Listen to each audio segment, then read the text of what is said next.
Okay, everybody. So welcome back. That was a short 2 minutes. I know we've got some Wi-Fi. The Wi-Fi password is UAB 808. I mean, we do not want you, on your phone during this, but if you need it, there it is for you. And parking, if you parked in the deck and you are leaving today, come and see me. So we don't want anybody to have to pay for that. I also want to take a quick moment to take a shout out for our, I'm Linda Russo and I work with the USAID, part of the DD network, and we have some USAID trainees here with us today. I'm very happy to have them. There's a group of 6 in the back. There's 3 there at the moment. Y'all wave, everybody. And if you have a minute, please welcome them, interact with them. They are here learning and they're part of their schoolwork and how they're going to be awesome health professionals. Yes, they can. And like which discipline and anything else you want to share. Hello, everyone. Can you hear me okay? Okay, great. I'm Jessica Allan. I am with the UAB Lind, and I am a family leadership trainee. And then in my other half of my life, I'm a caregiver of with short bowel syndrome and intestinal failure and developmental disabilities. So glad to be here. Hey everyone, I'm Alicia. I am also a trainee in psychology and I attend UAB in the Developmental Psychology PhD program. Hello, my name is Savannah Brown. I'm a predoctoral intern or psychology trainee in clinical psychology over at the Sparks clinics through the Lind program. Hi, my name is Lillian Wolf. I'm also a Lind trainee in speech pathology. I just got my master's at UA and hoping to continue studying autism next year at UNC Chapel Hill. And I'm Alden Clymer. I'm also a speech pathology trainee with UAB Sparks Clinic, and I hope to continue working with the state of Alabama for people with disabilities. Wow. Glad you are all here. The only other USAID that I get to do this with where they do participate is in Connecticut, because they have been doing partners under Dr. Bruder. And so she brings in the Lind students and whatever. So I'm thrilled that you're here. It's great. Okay. You all have a piece of paper that you haven't seen before. And I'm going to put you to work in a second, Linda, by roving around with the mic. I'm going to start this, and then I want to start maybe, we can start wherever the partners are in the class. I'm going to have each partner read one line when I get to that middle section. So please listen carefully. And what I want you to know, this was written and published in a newsletter by a USAID professor who's no longer with us, Mike McCarthy, in 1989. That's 34 years ago. I suspect that's more than maybe some of you have been on this earth. Okay? I want you to, and he was a dad. In the beginning, there was placement. I want you to hear the words, because this is what we're going to be talking about the rest of the day. And lo, we were happy when it happened, as placement was not mandated for adults who happened to experience severe disabilities. And so we said, this is good. And placement multiplied and filled the earth. And then we said, let us make programs which focus on serving clients, and clients were defined and labeled and grouped according to their labels and assigned to programs based on their label. And programs created services for each label. Sound familiar? And state agencies developed unit costs for each service, and programs prospered and multiplied. And we said, this is very good. And as programs multiplied, a cry arose. Let us evaluate these programs to see how good they really are, and program evaluation, state regulations, quality assurance, compliant plans, and other program measures were created, and they were multiplied and filled volumes. First partner to read the next line. Actually, she's going with the mic. And in those times, a person arose who was a client, but who was also a prophet and said, Stop. Next person. I don't want to be a client. I want to be a person. No, only one line at a time. Oh, one line. Sorry. Next person. I want- don't want a label. Next person. Listen carefully. I want a name. Next person.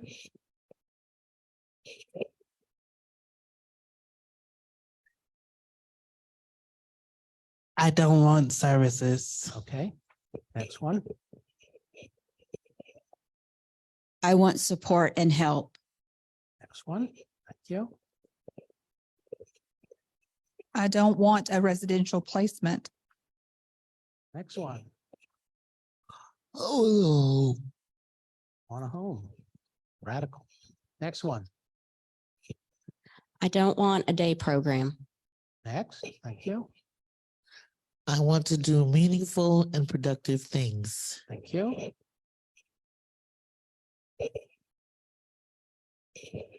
I don't want to be programmed all my life. Darn. What's wrong with you? Next one. I want to learn to do things I like and go places which I like. Next.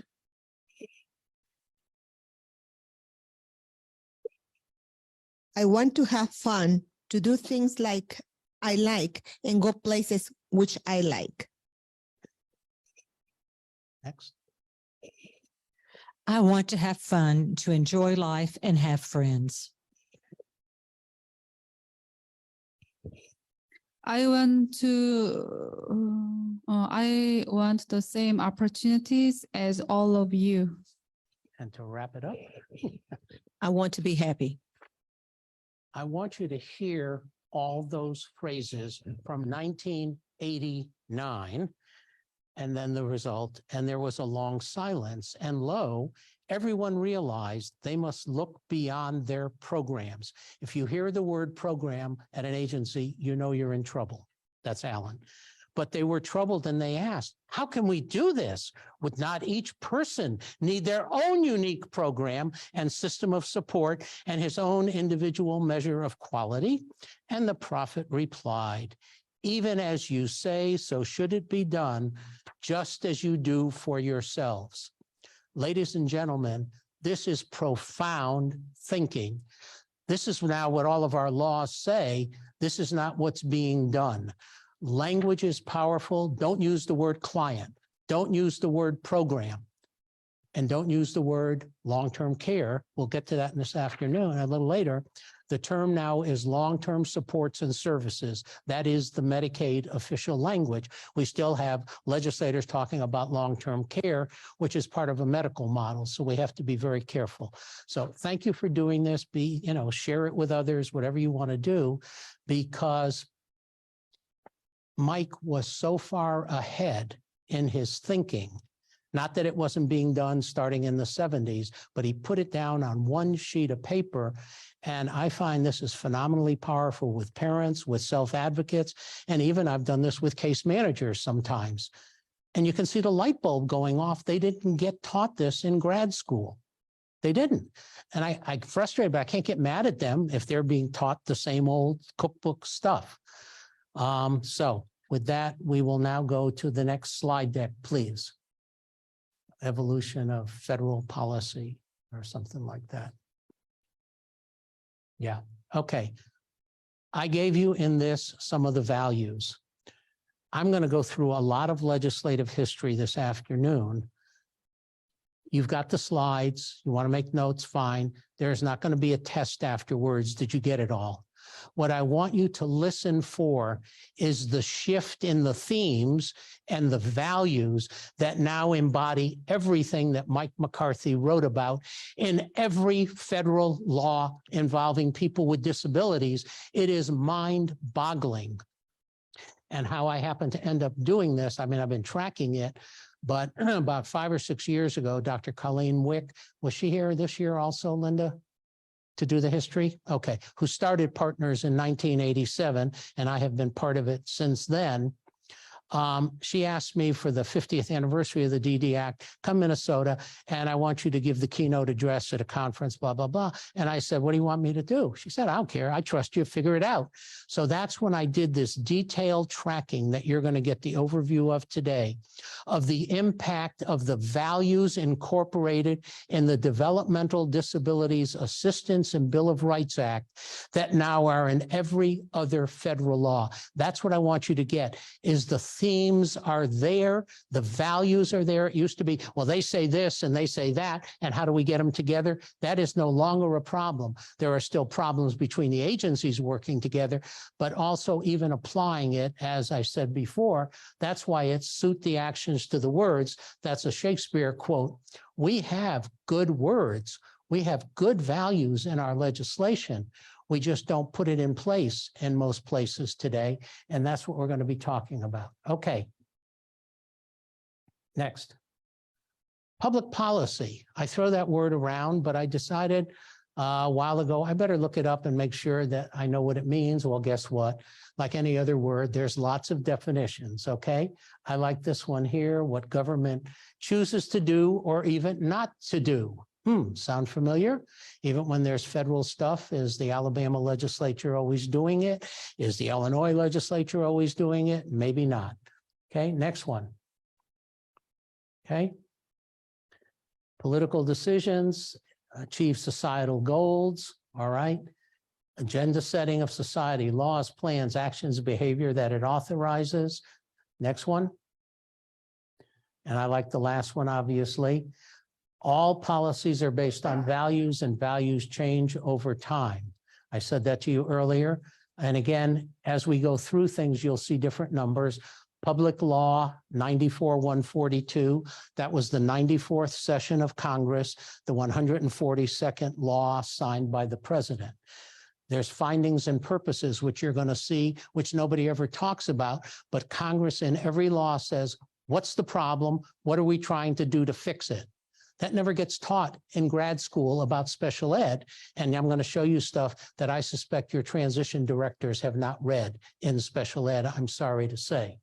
It's the law. It is the body of the law why we did transition amendments, okay? You'll see on some slides CFR, that's Code of Federal Regulations. After they've gone out for comment and they're made final, they are law. So you'll see that on some slides, okay? And as I said before, advocacy is a participatory sport, not an observational one. Next one.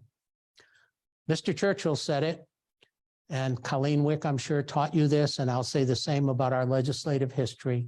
If we don't know it, we're bound to repeat it. Thank you, Mr. Churchill. Next one.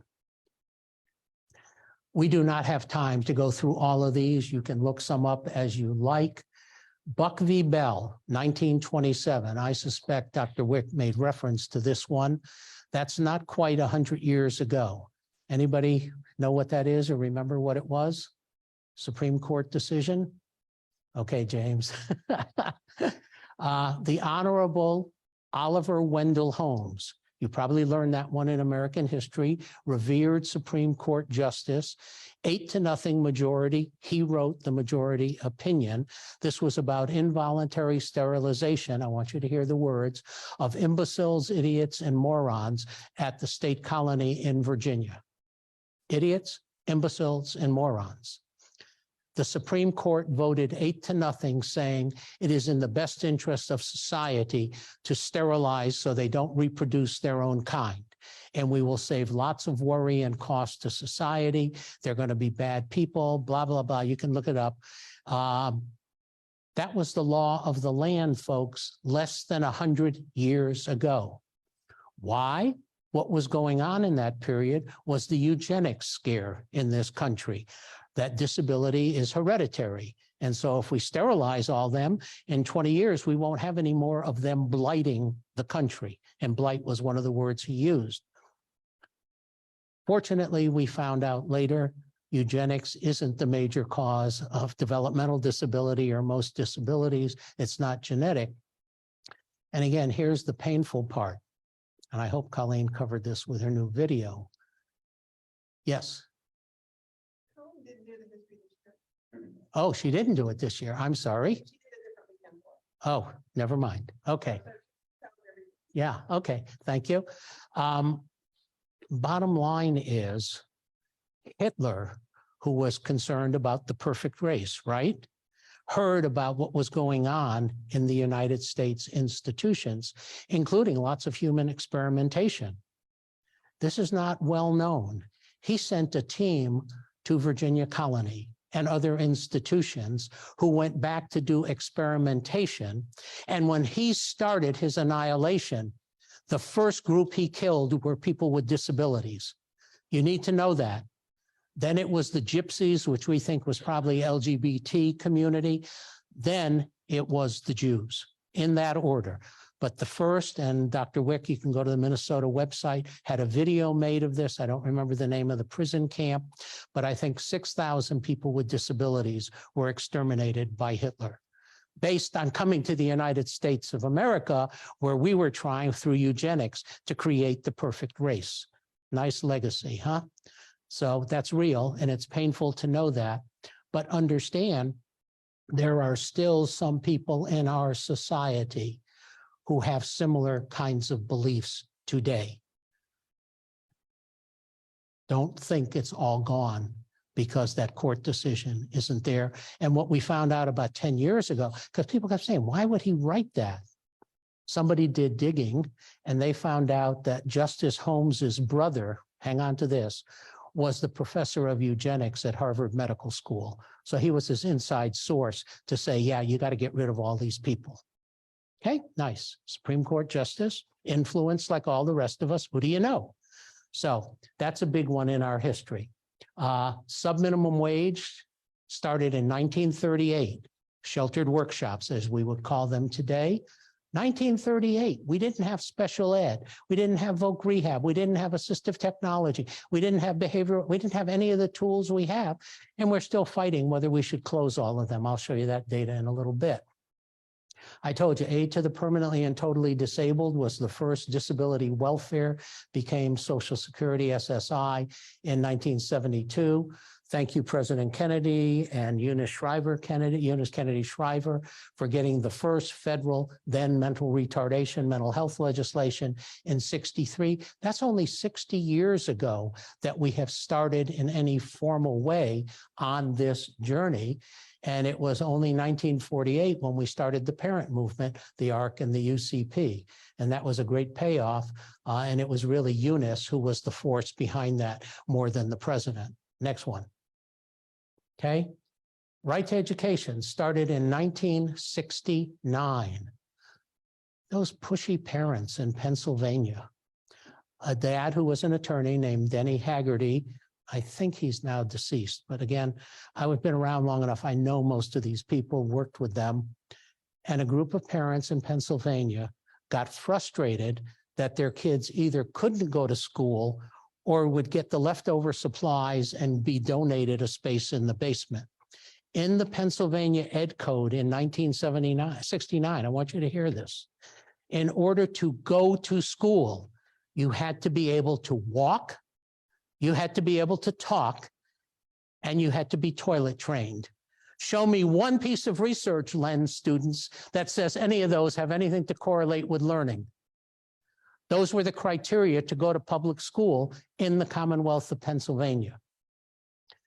These parents spent a year mobilizing their energy to sue the Commonwealth of Pennsylvania in state court. They were pretty brave folks. But they needed an attorney because Denny wasn't that kind of, he wasn't a civil rights attorney.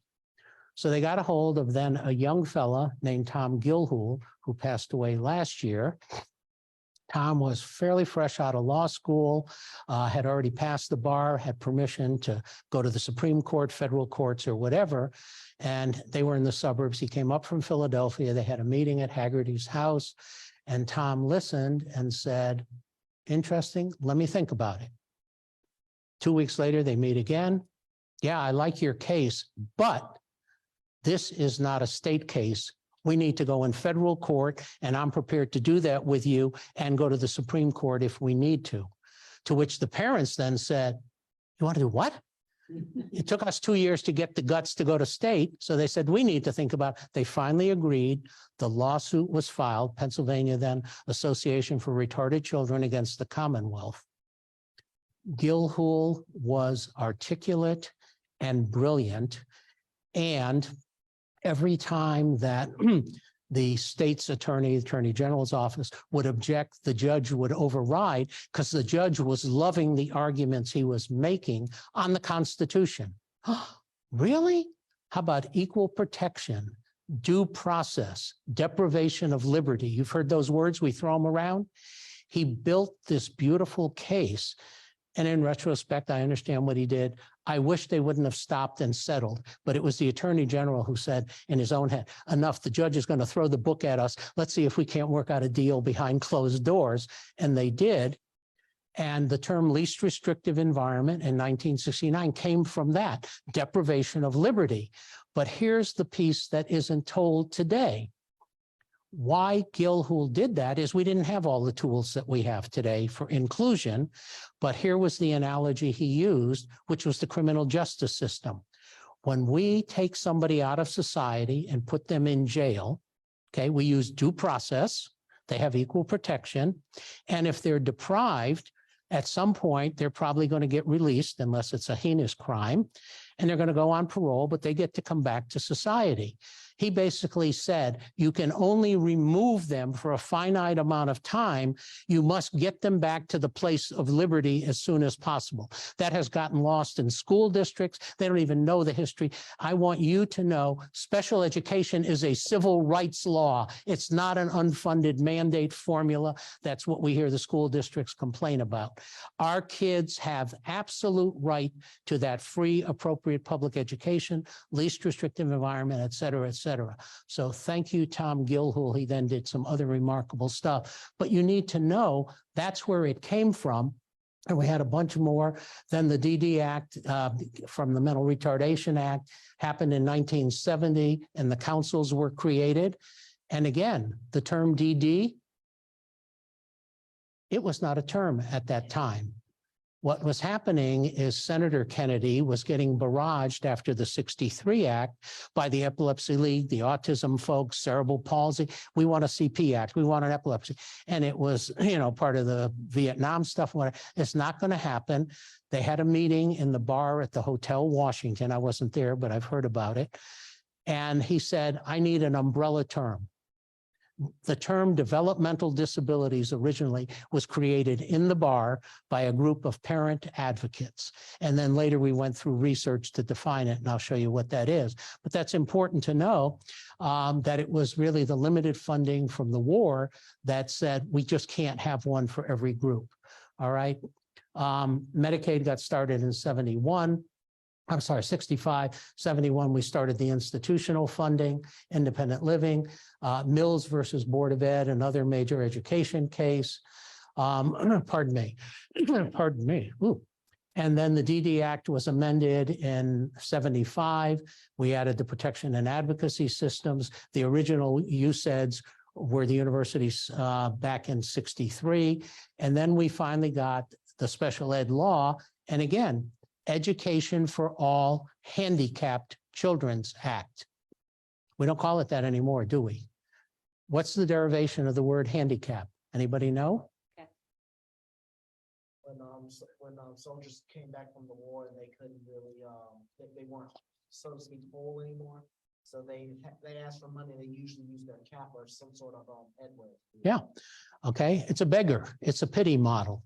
And that word has now been stricken from all federal legislation because it reinforces stereotypes and stigma of helpless, pity, charity, feel sorry for people.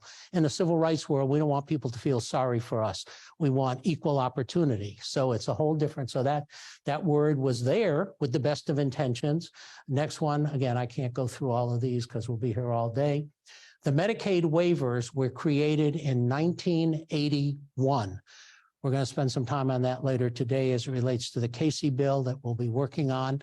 But the waiver was created as an alternative to institutionalization in a nursing home or long-term hospital. So you had to be eligible for that. And then the states could create these waivers.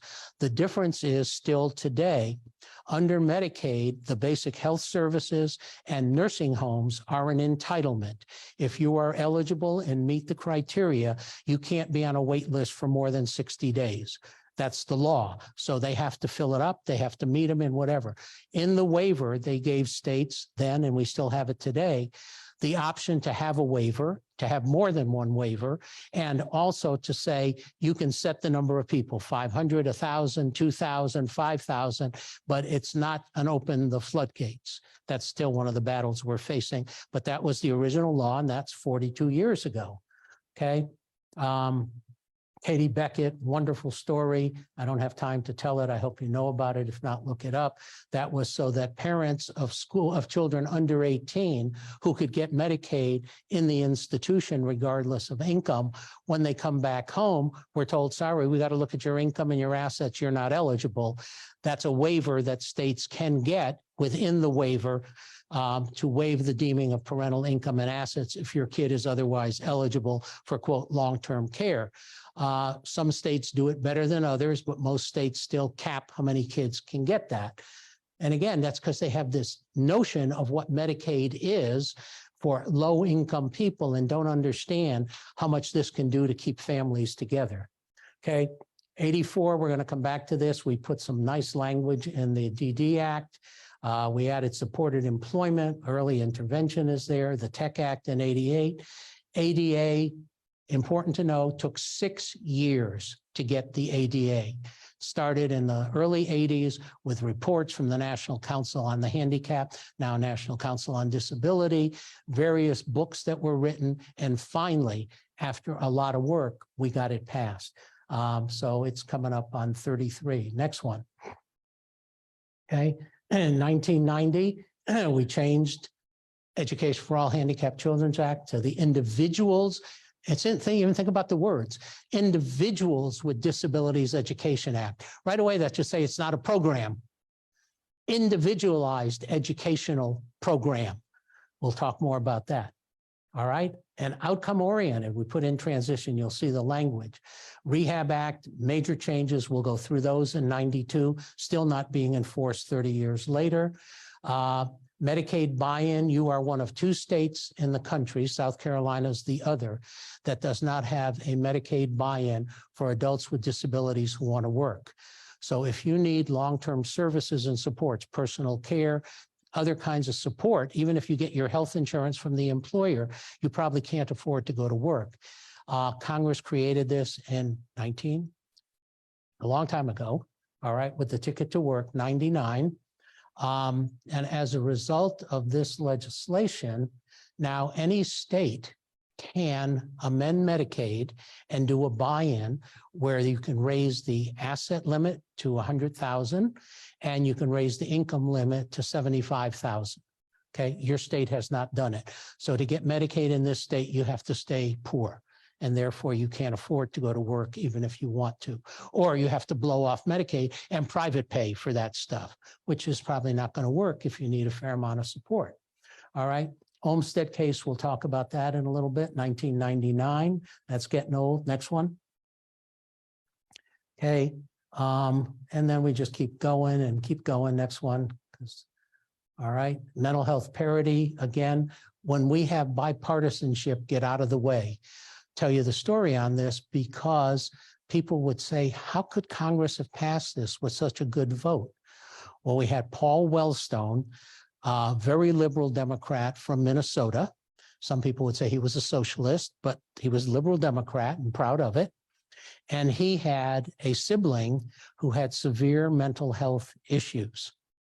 And he began saying, insurance companies don't pay for this. They'll pay for you to go to the hospital 20 times for a broken arm, a broken leg, your appendix, a tumor, whatever. But if you have outpatient or inpatient mental health prescription drugs, no coverage at all. It's all out of pocket. His family was spending a fortune. Somehow his colleague, Senator Domenici, conservative Republican from New Mexico, went to talk with him and said, I hear your pain. I have a daughter with schizophrenia. And we are dealing with the same stuff, revolving door, in and out. And they weren't poor, but he said, it's costing me a fortune to try to keep her healthy. When you get that kind of party unity, guess what? Who's going to vote no? Almost nobody. That bill passed beautifully because each of them were willing to tell their personal stories, which is why I say you never know who's got a story to tell in Congress, because Domenici didn't ever share his story till Wellstone shared his. Then they had a meeting and then he went public with it. You can't ask for better than that, right? Who would have written the script for the play? But it happened and we're all benefiting from it. Rosa's Law, 2010. Rosa, a young lady from Maryland, was not happy being called a retard or retarded, okay, at 12 years of age. She went to her senator with her mom, Senator Barbara Mikulski. I used to live in Maryland, so I know the players who come from Polish ancestry, so certainly knew about bad names and bullying and all of that. You're a Polak, you're whatever. And Rosa tells her the story. Rosa's Law was introduced. Rosa got to testify before the Senate. That law passed unanimously. The word mental retardation has been stricken from every federal historical law. And one person, okay, it didn't cost money, but it still took motivation to get it done. And it got done because the sponsor understood the derogatory impact of names, of labels, okay? So, and we still have that name being thrown around all the time today. All right, Affordable Care Act, you know about, keep going. And so here we are at these magnificent anniversaries in 2023. And the real question is, what has been achieved on the ground? Next one. Okay, I want to start with this one. I want you, and I said it earlier, to understand our work is not partisan. Do not get caught up in the rhetoric, oh, all your stuff is liberal democratic, or it's socialist, or it's communist, or any of that stuff. It's not the case. Senator Dole, who is no longer with us, entered the world of the US Senate, and I've got a copy of this for you, in 1969, having been injured in World War II. Okay? Yeah, you can pass these out. All right. And you'll have it, but just put that away for a second because I've got the key quote here. My remarks today concern an exceptional group which I joined on April 14th, 24 years ago. This was 69, so 1945. It's a minority group whose existence affects, I want you to hear this, these are words I want you to use, every person in our society and the very fiber of our nation. It's a group who no one joins by personal choice, a group whose requirements for membership are not based on age, sex, wealth, education, skin color, religious belief, political party, power, or prestige. Have those in your head and remind somebody if they start going on there, well, excuse me, Senator Dole had a disability. There are many Republicans who have disabilities themselves or in their family. It's not an elitist club that only Democrats get it or only poor people get it. You never know. My takeoff from the Dole is, if we all live long enough, you're going to join the club, okay? I wasn't ever planning to use a cane and have a knee replacement and a little balance problem. Okay, fine, I can make do. But some kids are born into it. Some acquire it in early childhood through injury, accident, a disease process, right? Adolescents, I was with the Brain Injury Association, they're immortal. They can drink and drive and then they have a crash and they have a traumatic brain injury. Or they dive into a swimming pool when they're drunk and there's no water and they have a spinal cord injury. So we see a lot of that. Okay, then MS often hits in the 30s, and then 40, 50 is stroke time and heart attack time. And then you get to the 60s and the eyes don't work so good, the ears don't work so good, the hips, the knees, okay? And eventually maybe even the brain cells. So we are not an exclusive club. as a colleague of mine used to say, those of us who are in it, we're the Paul Reveres for the rest of society coming behind us. So again, I want you to be grounded and never feel defensive. If you are a member of the disability community, a parent, a relative, a professional in the field, it's everybody. It's only a question of when and how. And we need to make that in our assertiveness when we meet with legislators. We're not embarrassed to be here. Don't make us feel that way. Don't try to put us down. We have the same rights as everybody else. They just need to be enforced. All right. So you've got the whole thing, but copy this if you want, share it, because I think the words, and again, this was 1969. He was way ahead of his time. He was a key co-sponsor of the ADA, but that was in 1990. If you think about it, that's pretty gutsy for a US senator to stand up in front of 99 colleagues. He was then the young guy, World War II amputee, okay, and saying, here I am.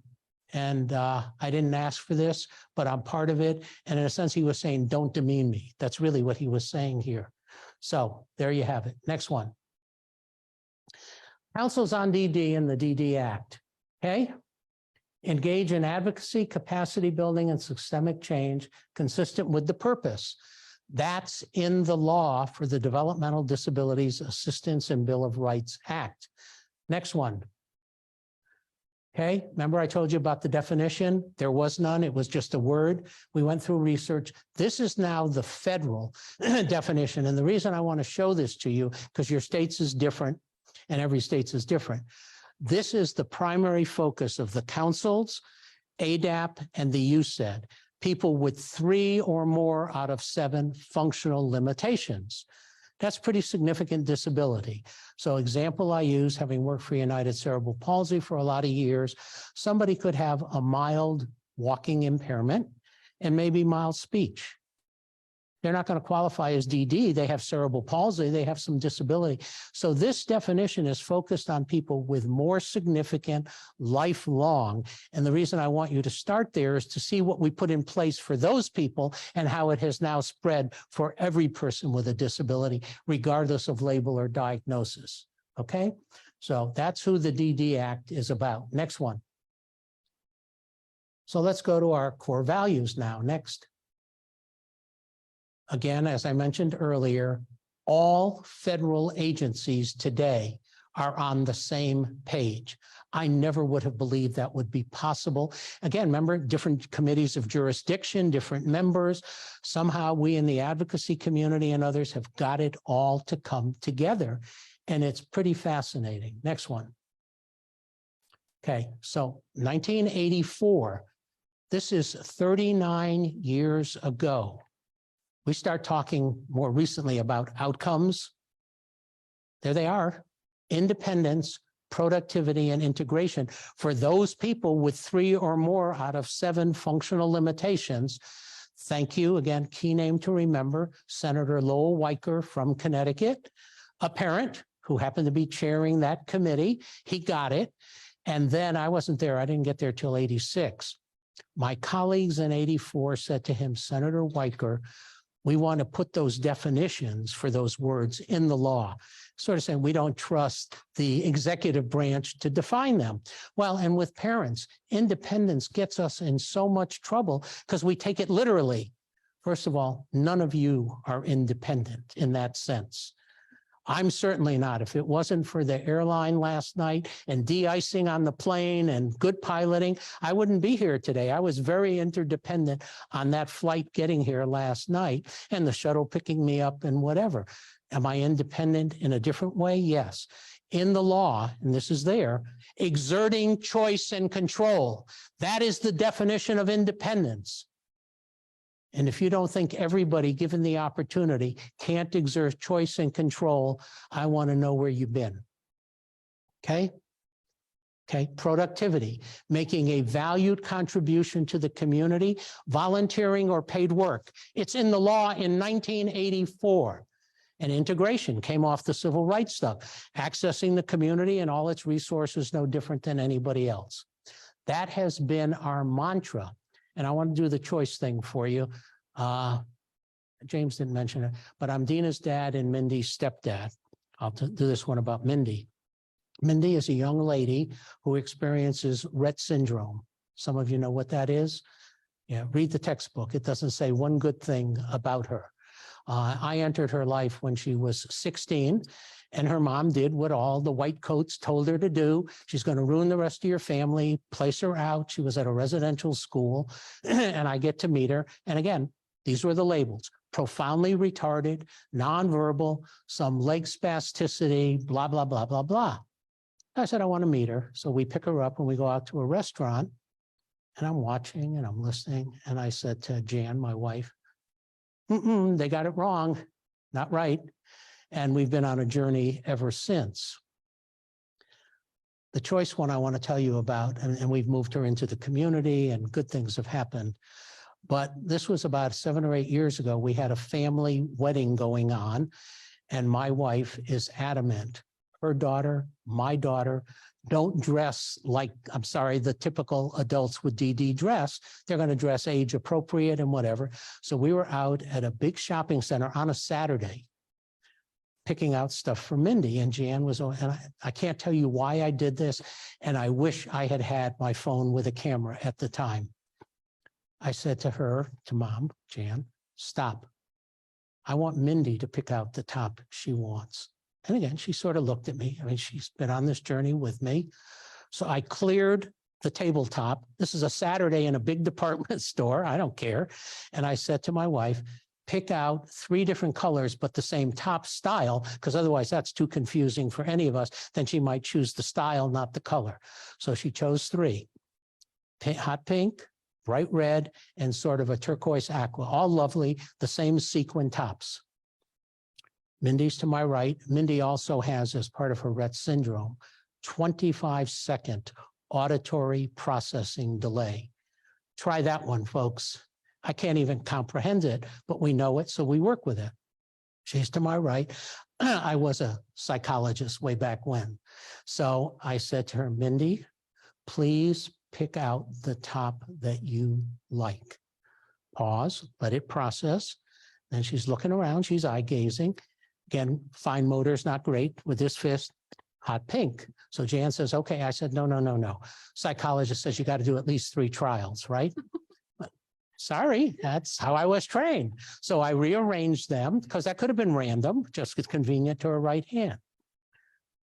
Mindy, please pick out the top that you like. I made sure it was the same verbal prompts, whatever. She's looking around. With her left hand, pounce on the hot pink. Okay, I did it one more time.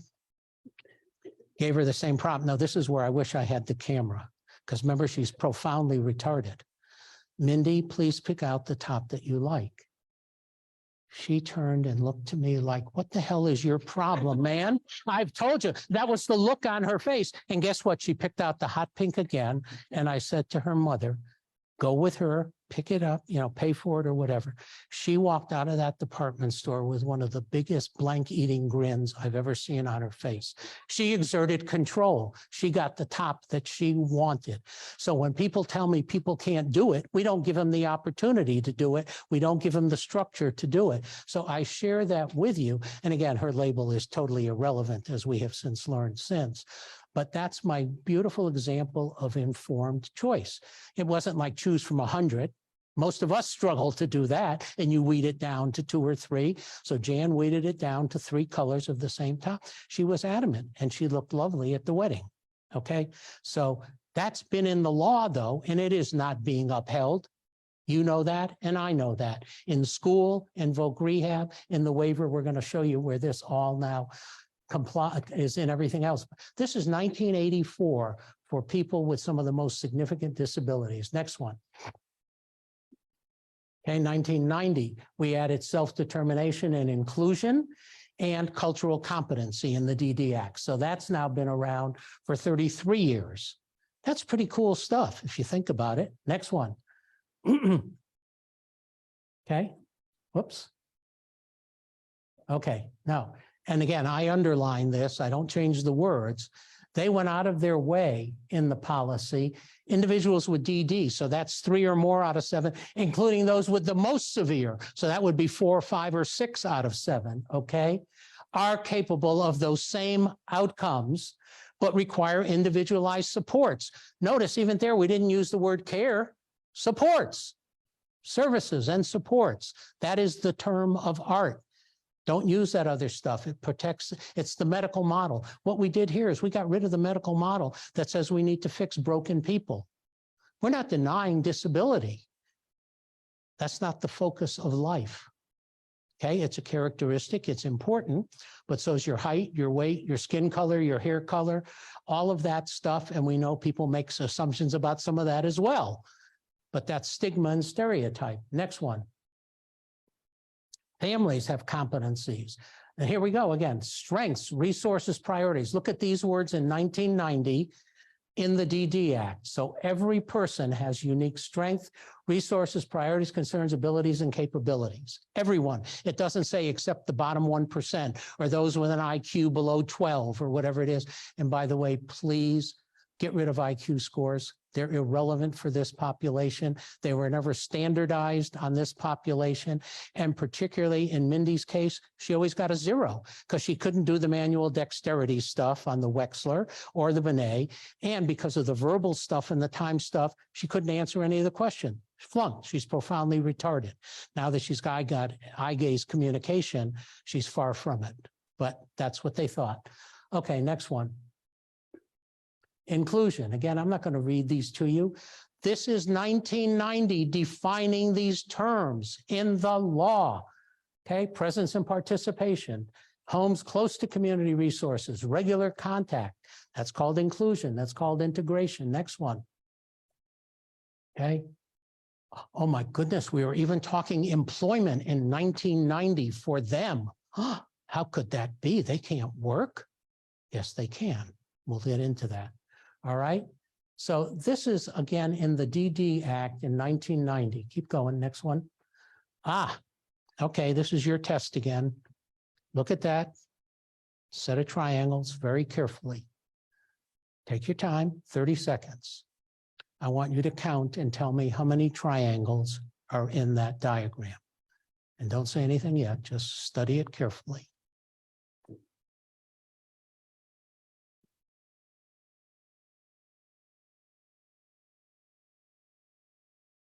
Okay, somebody ready?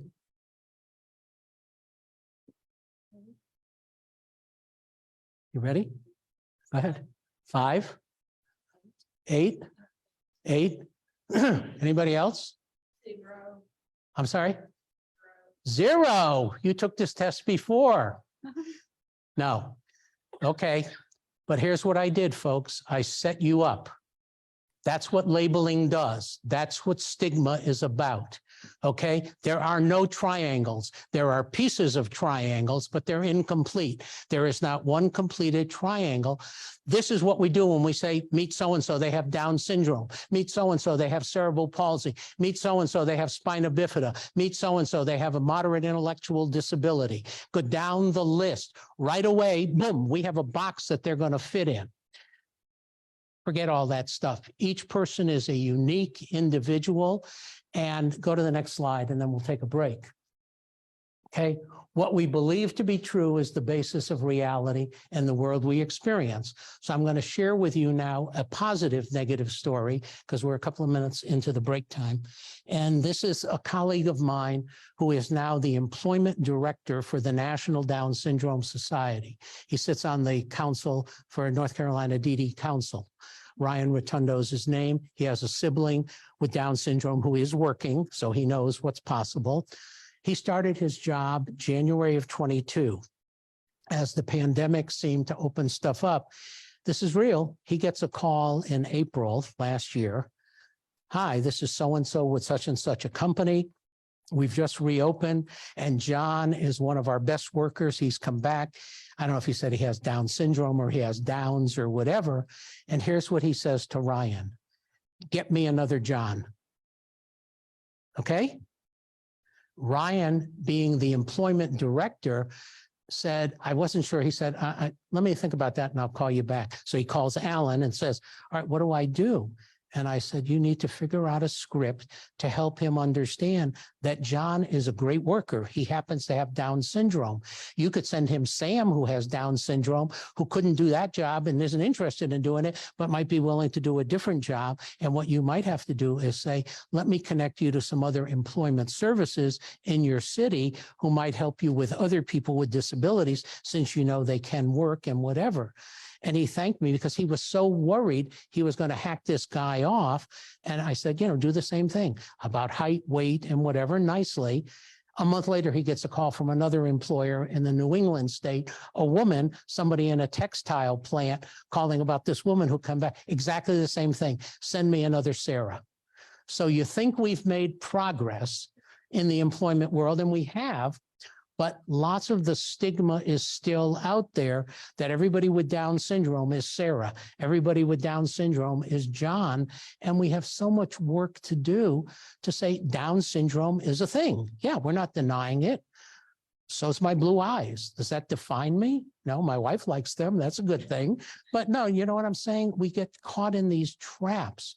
So that's why I do the triangle thing. And particularly for the lens students and grad students, don't buy in if you're still reading stuff in textbook that says this defines this, because there are still textbooks out there that are doing that.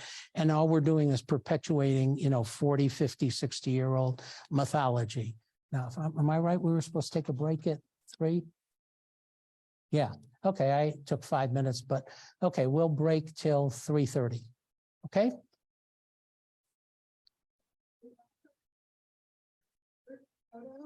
Oh, we don't have, I want to do it sometime today. I don't know if now is a good time or not. And I think going up the stairs, we kind of line up right there and grab a picture. So there's a lot of good food out here though. So let's just see how the food goes. oh, you did say, yeah.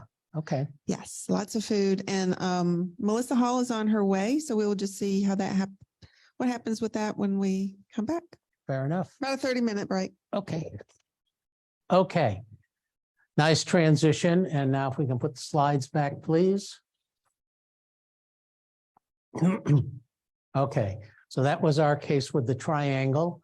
Now let's go to the next one. Okay. Here's the alternative for Mr. Einstein, who allegedly had a few brain cells in his head. Okay. Everybody's a genius, but if you judge a fish by its ability to climb a tree, it will live its whole life believing it is stupid. Please think about how many thousands, if not millions of people with intellectual disabilities, severe learning disabilities, mental health disabilities, traumatic brain injury disabilities have been stuck in a trap because somebody said they can't, they won't, they're not able, they're incompetent, they're whatever. And I give you an example from Einstein. I was doing work in a northeastern state about 5-6 years ago, helping an agency begin to close its subminimum wage workshop, begin to move into community day and employment. And I'm watching what's going on. I go to observe and I try to be as respectful as I can. Sometimes I really need a muzzle, but I do it. And they had what was called the ballpoint pen contract. I don't know if any of you have ever seen that. So they have this wooden board that has slots in it. The first person on the assembly line takes this bottom part of the pen, puts it in. Next person you push, fills it up, pushes it along. Next person has a box of the springs and they put the springs in every one of the bottom plastic. Next person has all the ink cartridges, drops that in there. And then the last person has to put the top on, okay? The last person doing this work was a gentleman who had cerebral palsy, spastic diplegia. In other words, neuromuscularly, his hands could not do fine motor work, yet he had this fine motor task of screwing the top on the pen. So I'm watching him struggle, and he gets them done. And afterwards, I waited and I said to the supervisor, so tell me, why is he doing that job? And again, you can't make this stuff up. He likes it.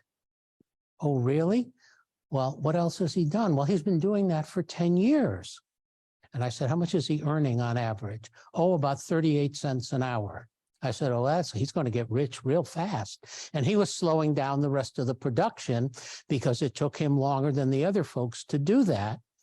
And I said, here's the story. That's inappropriate. He can never be successful in that job, regardless of how much he, quote, likes it or is motivated. His hands can't do that work, period. That's the end of the line. And he said, well, but that's all we've ever given him. And I said, well, okay. 2 years later, they did real customized employment. They had staff trained how to do it well. This young man left there. He's working in a law firm. And with assistive technology, he's doing verbal data entry of files, okay, because he can't use his fingers very well. And he's making $18 an hour as opposed to 38 cents an hour. His self-esteem is better. His benefits package has been cut way back because he was put through a process to find out what would he like to do, not what station is he going to get stuck in for 10 years. So again, Einstein had it right. That guy could never be successful. And do you think he felt good about what he was doing there? He was happy. Nobody gave him anything else to do. That's better than nothing. And mom said the same thing. It's keeping him busy. Whoopee-doo. We can do better than keeping people busy, honest. Okay, next. I'll go quickly through these. This is from the work of Beth Mount. You'll see her name at the end on how we have moved from a system-centered to person-centered, deficit-based segregation, isolation. Providers and professionals know everything, make people lonely. Paper compliance, we're still doing a lot of that. I don't know about in Alabama, when the State Department of Education comes in Illinois and they randomly pull some charts for IEPs. Yeah, it looks like they got a few goals here. It was dated and signed. Good, you're in compliance. Do they read the goals? Hell no. Do they care what they are? No. You're in compliance. You met the paper standard. Folks, we are well past that today. And that's not just true in Illinois and in other states. And it's true across most of our systems, including a lot of the case managers who are now supposed to be doing person-centered planning. We'll come back to that a little bit later. Okay. People were devalued. Next one. Labels, the deficit, all the stuff we're talking about, standardized testing and assessments. In Illinois, they still have in rule, every 5 years, people with developmental disabilities have to be reassessed by a clinical psychologist to make sure they haven't been, my words, not theirs, cured of their intellectual disability. What a waste of money. I think we're about to get it repealed. That's been going on. Clinical psychologists have a field day. Cha-ching, cha-ching. Come on in. Oh, your kid's next. Wait an hour. Nancy, you'll be here soon. Okay. Why? How much is somebody's standard IQ score going to vary in 5 years if they've had a life of being a person with a mild or moderate intellectual disability? But somebody wrote that in the book at one point, so we keep doing it. Okay. Next. Now we start talking about people first. Thank you for that plug from them. Talk about people's capacities, get to know people, all right, and gather folklore. Keep going. And we start seeing people in a community and all of that. So that's Dr. Mount's perspective on where we've come from and where we're trying to go. Next one. Okay, so let's go to special ed. And down at the bottom, you see USC. That is the law. This is straight out of the federal law. I did bold it, but I don't change words. All children. It doesn't say all but the bottom 5% or the bottom 2%. All means everyone, right? Free appropriate public education, special ed. And look at that. Look at the outcomes to prepare them for further education, employment, and independent living. Why aren't those blazed in red bold starting in kindergarten? That's why you're here. That's what neurotypical kids go to school for. That's why we have K through 12 education, to prepare you to be an adult contributing member to society. Why is it anything less for a kid with disability? Doesn't say you're going to be a Rhodes Scholar. Doesn't say you're going to get 3 PhDs. It says you're going to have a life. Okay, that's the law. I didn't write this. This is 1990. That's 33 years ago. Who's got the problem? The kid or the system? Next one. I want you to see what they wrote in 2004. Remember, first special ed law was 1975. This is 29, almost 30 years. This is in the findings. Remember, I said every congressional law has findings and purpose. This is after listening to testimony, staff doing the research. This is Congress. Now, this is not a think tank. This is not the you said. All right. Implementation has been impeded by low expectations and an insufficient focus on applying replicable research on proven methods of teaching and learning for children with disabilities. Almost 30 years of research has demonstrated we know how to do this. And for any of you who have children with the quote, most significant disabilities or know about them, go to a federal resource center. It's called the TIES Center, TIES Center. It's at University of Minnesota, Kansas, and maybe one other place. Hear me. 162 LEND students, peer-reviewed journal articles on the success of children with the most significant disabilities in inclusive classrooms when the teachers are well-trained and know what the heck to do. And they build relationships with the kids without disabilities. And the most recent research coming from Dr. Eric Carter at Vanderbilt, that school classmates may even be better paraprofessionals than paid paraprofessionals because they begin to learn to have a relationship with the kid with a disability and see, oh, they got other things that we might share an interest in. Okay, they're not just that box or that label or those kids down the hall or in the basement or in that other school someplace. Inclusion works when we know how to do it for any child. You could get Eric Carter here. You will never convince him that there's any kid that can't be included. Might take a little extra work, a little training, the same with all the people who are committed to doing this stuff. But here's Congress saying it. Raise your expectations. Stop labeling and putting people in program boxes. Next one. Have high expectations. Have challenging expectations. I know all the Alabama school districts do this. It's just the other 49 states. No, but I mean, we've got to look at this. This is the law. This is Congress saying that's why we're giving you this money. It isn't to do glorified daycare and babysitting or prepare them to go to the day program and the group home. No, that's not what the law says. Next. Okay, lead productive to the maximum extent possible. We're not saying everybody's going to work 40 hours a week. We're not saying people are going to be able to live in their own home without some support. That's not what this says. But the bar is it's up here for everybody, and you try to get there. And you don't say, well, for you, you're never going to get there, so we'll just keep it down here at first grade level. No, not acceptable. Next. Transition. It's a journey, not a place or a program. How many school districts have a transition program? I see the smiles. Okay, next. Stephen Covey, you all know that name. I hope. I love this quote. I just found it a couple of years ago. Reducing children to a test score is the worst form of identity theft we can.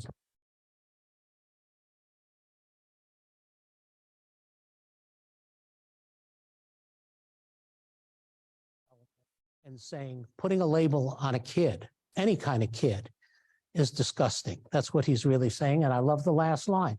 Strengths lie in differences, okay, not in similarities. The story of the folks with Down syndrome and the employer, they're all the same. No, they're different. They have a characteristic the same called Down syndrome. Next one. Okay, here's the transition amendments in 2004. So for those of you dealing with transition years, and Angela was telling me about her situation, this is now 19 years the law. Okay, coordinated activities, results oriented, not paper compliance, it's in the law. All right, academic and functional. Think about that word functional. We have some people who do therapy back there. Functional means you can teach the kid in the community how to ride the bus if there's bus service, how to shop in the real store, not the simulated with the little paper make-believe stuff and the phony money in the Timthon cash register. Okay, well, it happens. Okay. Plastic eggs. Okay, plastic eggs. Okay, how to open a bank account. All of that is functional, it's educational, and it is the law. Who are the biggest opponents to the law? Unions of teachers. We don't go out in the community. Well, too darn bad, then go get a different job. That's the law. You don't like it, go get your folks to lobby to change the law. That's been the law, and I'm sorry. And I don't mean to pick on, there's some great teachers, but a lot of them, the union says, oh no, we're only in the school building. That's not where this learning takes place. And if we do it with simulation, it doesn't hold, because one of the few things that is generally true about people with intellectual disability, their thinking is kind of concrete. They don't generalize. So they're not going to go from the plastic eggs to going in the grocery store and knowing how to pick up a dozen eggs and not play with them or whatever and go smash. Oh, that'll cost you $6 today with the price of eggs if you're lucky, or $7. Okay. No, I mean, okay. So why don't we do this stuff? That's part of adult life. Transition says do it. It doesn't say not do anything else, but do some of that as it's related to the IEP. Next. Okay, and those are the outcomes: post-secondary ed, voc ed, integrated employment, et cetera, independent living. And look at this, from the DD Act, finally now in 2004, strengths, preferences, and interests are the core of an IEP. That's what I was trying to show you, how we have aligned the words. Strengths, preferences, interests, not deficits, limitations, what's wrong with you. We're not denying the disability. And think about yourself on employment. When you go in to apply for a job, and some of you I'm sure have, and some of you will, what do? Do you tell them about the things you don't know how to do? Heck no. You brag about what you can do and what your accomplishments have been. But if they ask you something, you're not going to lie. No, that's not something I've ever done. I could learn. Or in my case, I do a lot of project work, and I go in and talk about what I've done. I don't say, by the way, I don't do Excel spreadsheets. But if they say to me, Alan, we want data collection, Excel spreadsheet, fine, I don't do that, but I've got a subcontractor who can do that. Oh, great. Okay, let's keep the conversation going. People with disabilities, we often start with, well, let me tell you all the things that she can't do, but I'm sure we could find a job in here for something to do. Same in an IEP meeting. Let's go through all her deficits or his deficits. Why? Does that do anything for anybody's self-esteem? No, all it does is reinforce stigma, implicit bias, and stereotype. If that's happening, stop it in your IEP meeting. We know what the disability is. We want to start to unpeel it, and let's get underneath. What are the interests, strengths, preferences, et cetera? And it is the law. Next one. Okay, there it is. Community experiences, development of employment, other post-school objectives, functional voc-eval. So this is all in the law. Next one. And the student should be there. Please don't buy the stuff. We know what they need and they want. They don't need to come. How would you like a planning meeting about you if you weren't asked to be at the center of the table? You'd be really mad, right? Those of you in grad school, you're working on a thesis or dissertation, and they say, oh, the professors will meet and they'll just tell you what they think. I don't think so. That won't fly very well. Okay. Story, one of our partners grads in Illinois, Corey, heard some of this, heard from a self-advocate that her son needs to be at the IEP meeting. And he had never been because the school district said, don't need to. And this is suburban Chicago, a place called Glenview, middle class, upper middle class. But she didn't take her kid, but it got through to her. And she sat with her husband, and they sat with Seth, their son, on the autism spectrum, and decided they're going to take him at 10 years of age. Okay, he can go. It's his meeting. So they prepped him a bit, and he uses voice output tied to an iPad or something. They walk into the IEP meeting. The 6 special ed staff, you could see they were awestruck, like, what the hell is he doing here? They didn't say it, but they were thinking it. So they sit down and they do introductions. And when it's Seth's turn, I want you to hear this. Hi, I'm Seth. I'm here because I'm the expert on Seth. Okay? It turned that meeting upside down. The word got out in the school district. They've changed everything now. Almost every parent brings their kid, and this kid who had been in segregated ed is now fully included in middle school and went to the prom and junior. I mean, it's amazing, all because mom heard the message. It's his meeting. It's not their meeting. It's not yours and your husband's meeting. You have input, but so does he. It's his life that's being planned. So I share that with you because you do that and they're going to look at you like you're Looney Tunes. Too bad. The law says he has a right, and he has a right to bring people if he wants. Yes. Is there a parent educator allowed in that meeting? Yes. I was told that they were not. They fought me for years. And my son had a parent educator from 4th grade all the way until he was 20 years old. And so she knew him better than anybody else. And they tried to fight me on that.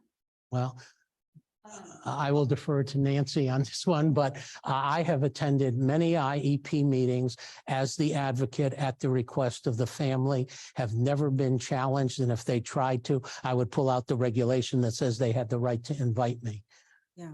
Also, when we moved from Southern California to Alabama, I was just in shock that they did not get an extended education after post-graduation from high school. Southern California, after high school, they go into a program that teaches them life skills. They take them out into the community. They teach them job skills. They like take them to Kohl's and Marshalls and let them work and see what they're good at. They even take them to like Costco, let them go shopping, see how to spend their money properly. Mm-hmm. Alabama doesn't have anything like that. And you were just explaining that's the law. They should be doing that. Yeah, and they should be doing it even in part of high school. But California, in some parts of the state, I used to live and work there, has some pretty good stuff. There are a lot of universities that have great impact on the school districts because they're teaching this stuff, and they consult with the districts, and their grad students end up working in those districts. It was just crazy how Alabama looked at me like I was stupid. You're a Looney Tune. Yeah, they're like, we've never heard of that. You know, I'm like, really? Yeah. I mean, what's there to offer? And they offer that from 18 to 22, you know, to help these kids. Yeah. So, I mean, there's nothing here to help them after 18. They just drop off the map. Well, we'll come back to that, but Thank you. I'm sorry you had to have that transitional experience. But again, this happens state to state. It can happen school district to school district in the same state, where one is more progressive, if you will, than another, and you have to move because of a job or something. Wait a minute, we were doing this, 100 miles from here. Well, we don't do it that way here. Oh, really? You get to interpret the law any way you want. It's a real issue. Okay, next one. This court case, okay, coming up on 6 years.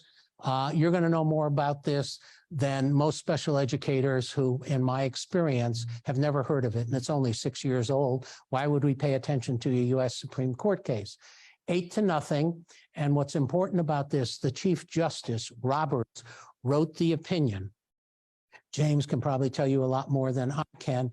It is rare that chief justices write the opinion. They generally delegate it to some other member of the court. We're still trying to determine why did he want to write this, and I believe someplace there is a connection to disability. We haven't found it yet, but I want to believe that, because otherwise, why would he care that much? So this was a case of a kid in Colorado, lots of disability. The parents were fed up with the local school district. They put him in a private school. Then they tried to claim tuition reimbursement. School district said, we don't have to pay for a Cadillac, quote unquote. And he was doing very well in the private school. They sued. They lost in federal court. They took it to the Supreme Court. And I will tell you, given the year, the advocates were really worried as the court was becoming more conservative, if you will, and it does vary, that we could lose something here. And here was the decision. All right. Chief Justice wrote, next page. When all is said and done, a student offered an education program providing a merely more than de minimis progress from year to year can hardly be said to have been offered an education at all. So he was saying that you have an IEP goal that you're going to take reading achievement from 2.2 to 2.4 next year, pardon my language, is BS. That's really what he was saying. That's just paper compliance, and it's de minimis. It's worthless. Better things to do with spend your time.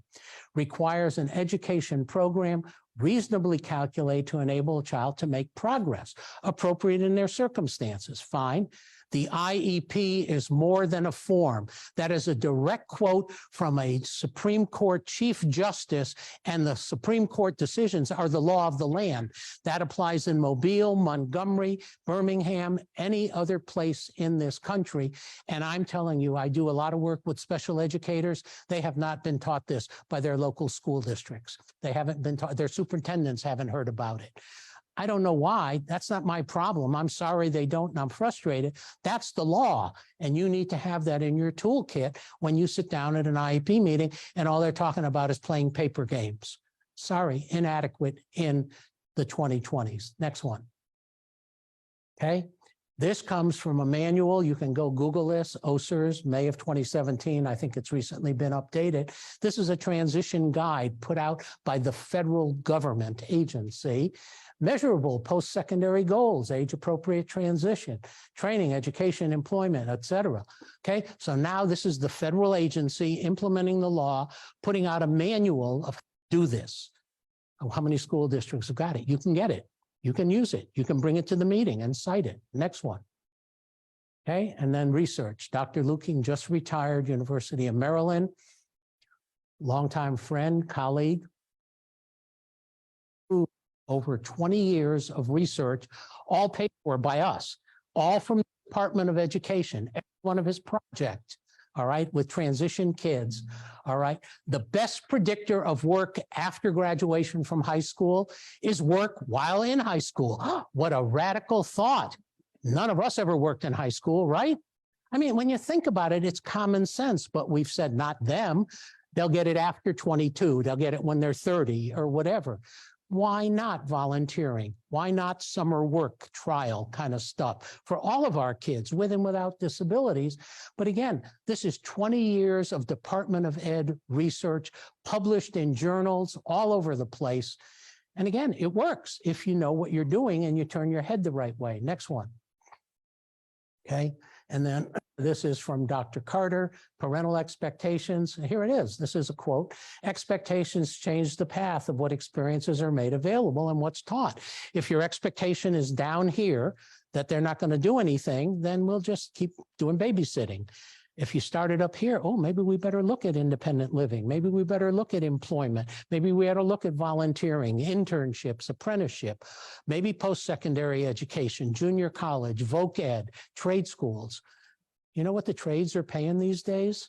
How many of our kids might thrive being a plumber, a carpenter, an electrician, HVAC? They're making more money, no offense, than folks coming out of college with a bachelor's degree. And the demand is high. And I'm not saying everybody, welders, begging. A welder today makes $24 an hour to start, plus benefits. Okay?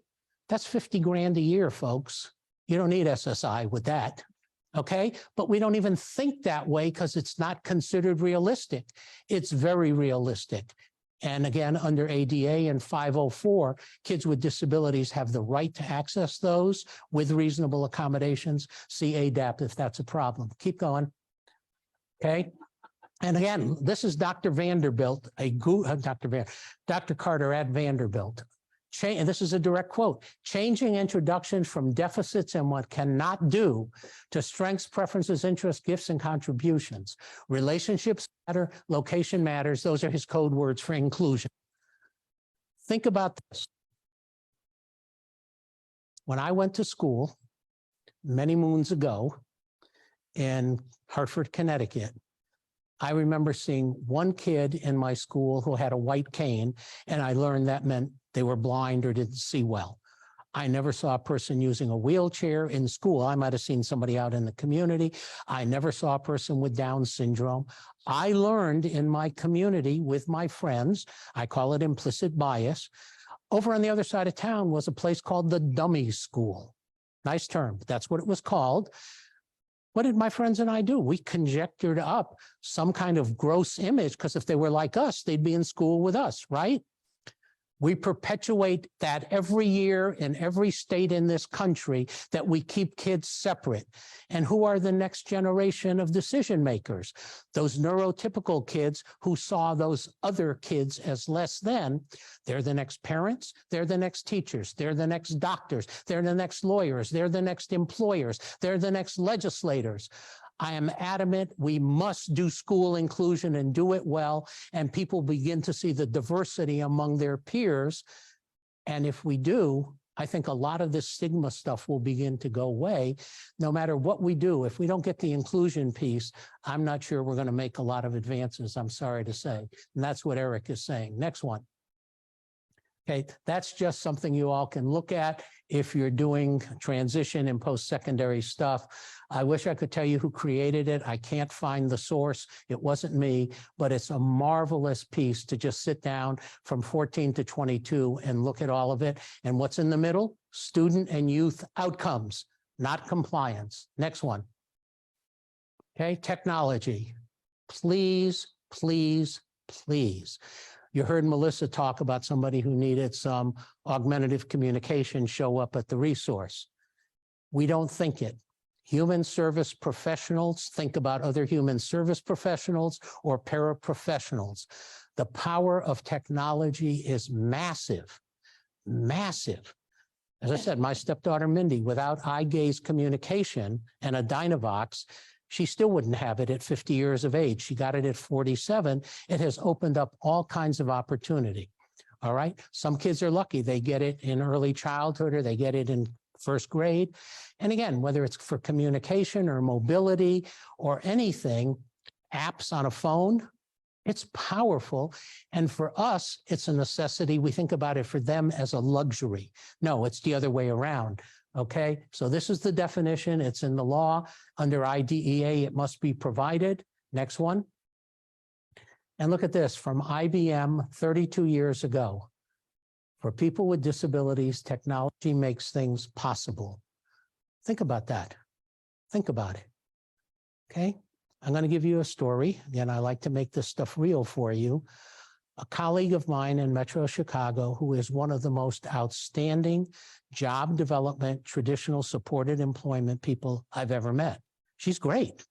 Okay. So we meet periodically since I've started consulting.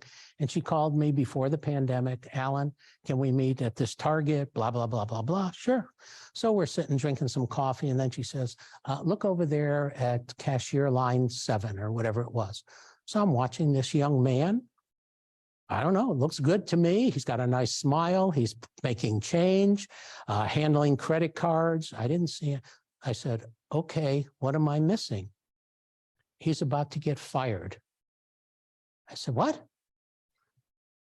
He goes on break. They have a break room and it's staggered break. So it's 15 or 20 minutes, but he's got to come back because until he comes back, the cashier in the next line doesn't get their break. So I get that. He can't have his phone with him. They have to put their phone in the locker. That's policy. So he goes in the break room and he loves computer games. He gets involved in the games and he loses track of time. Okay. And as a result, the supervisor's saying, I can't keep going in there to drag him out. So I said to her, and I baited her, what are you going to do? I'm going to get another job coach in here. And who else is she going to bring in? I'm going to bring a behavior management person. That's what we do. Okay. And I said, I think I have a better idea. And I think you can tell I'm not a techie. I go to the jewelry department, look around, and I find this watch in there. It says it has an alarm clock, $39.95. I said, I'm going to buy it because if you have to go through state procurement, from what you're telling me, he'll be gone. So I bought the watch. Okay, my gift, $40, no big deal. And I said, I don't even know how to use it, but I suspect you and the supervisor can teach him how to use it. And I think it'll solve the problem. It might not, but it's a lot easier than a job coach or a behavior management person. She looked at me like I was God reincarnated. It wasn't on her screen, and she's superb. Technology is not the vocabulary. Put it on every meeting list that you go to.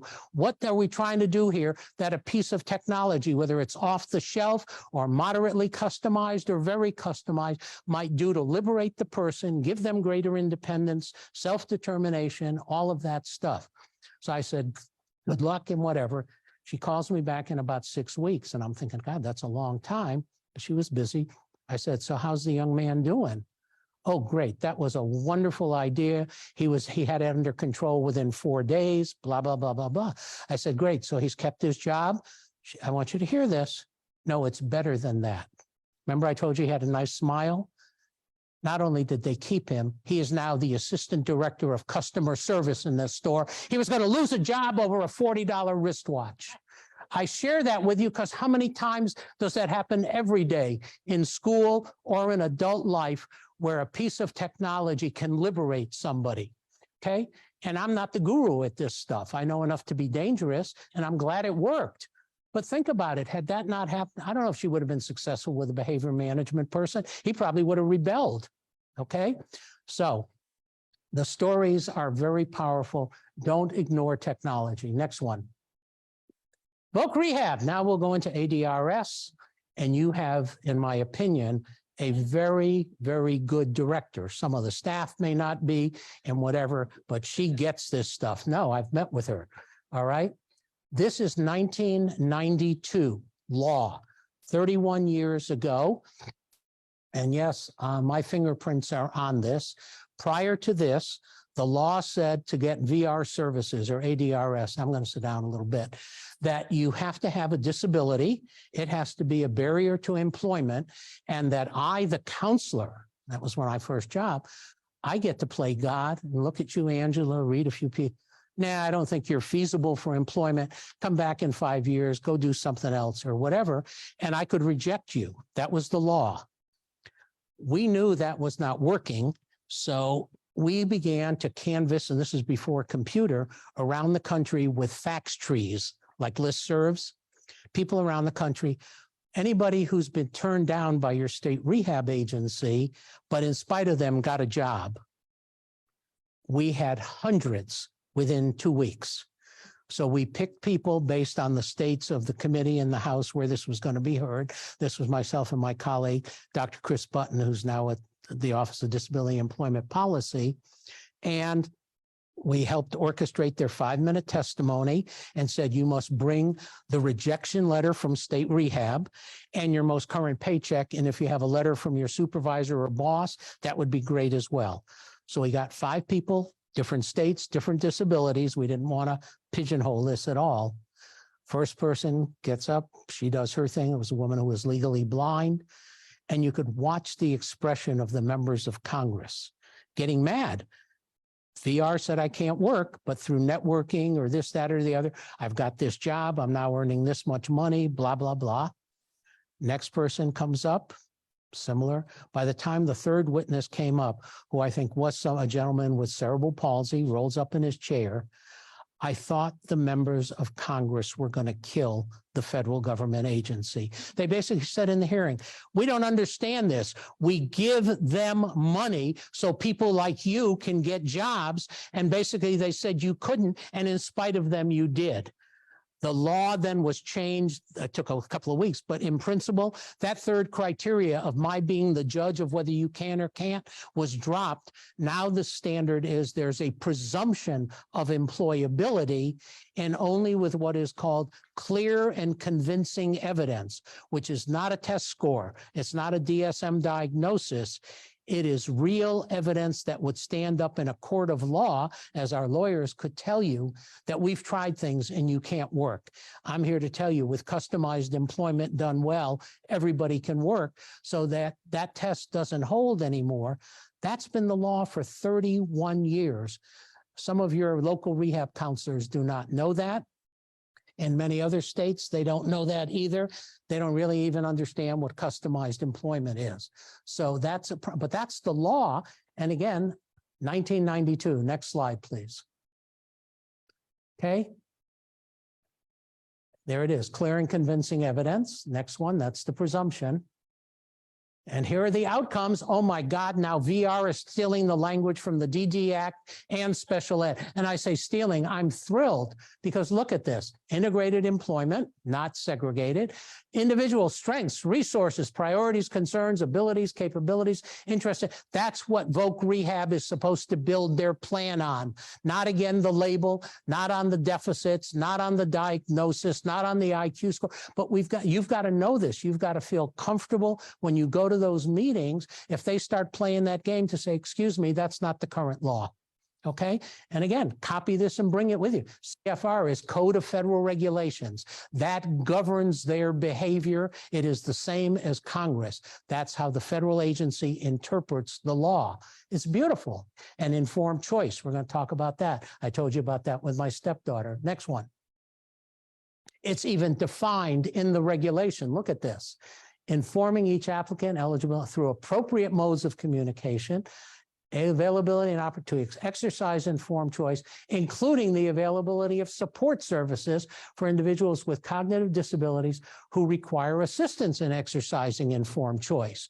Oh my God, they might have to spend money to have somebody assist you to go out and try some different things in the community and say, oh, I don't really like working at Home Depot. That doesn't look good to me. Oh, but working at Marshall's, that looks kind of fun. Okay, that's allowed and they have to pay for it before saying, yes, you can or no, you can't. Know the rights, know the law. And Congress isn't stupid. They're willing to do this because they know if it's done well, people are going to be better off and we're going to reduce poverty and reduce dependency. That's a win-win. Again, that's not Democrat. That's not independent. That's not Republican. That's good, sound, value-based outcome policies. Next one. Okay. And then this is a philosophical approach to it about choice, all in our hands, our hearts and our minds. I love just to show you how backward our system is. This is a little old now. This is data collected from the National Core Indicators. I believe Alabama participates in this. So this is an outside group that comes in and looks at adults on the DD waiver. And they look at the data. And you can see nationally, about 15% were working, 85% not.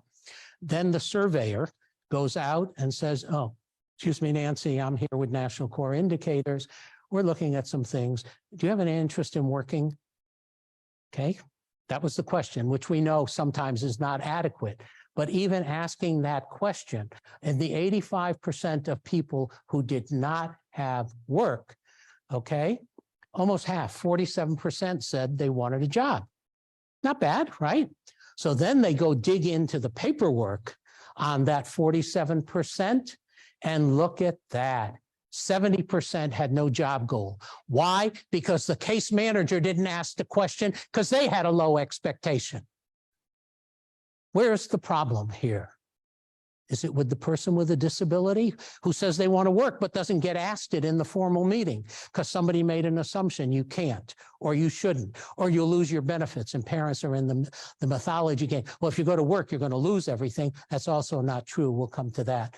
But again, I share this with you because this is compelling. This is people paid to go out and review stuff. They have no bias. They're looking at the data. And people who say they want to work, it's not in their plan because the case manager or service coordinator doesn't ask it. They should ask that of everybody until maybe they're 70 years old or something. Okay, maybe then you can retire. Next one. I'm sure you're going to cover it or you've already covered it, but just know supported decision-making is one way to do informed choice, where you assist the person in how to make decisions, but to make them. And there's some definition. I'll read this on your own. Determination, that's a vocabulary. And it does. When people get to be in control, they feel better. Okay? What a novel idea. They're healthier. Their self-esteem is better. Okay? This is based on research. Next one. And here it is again.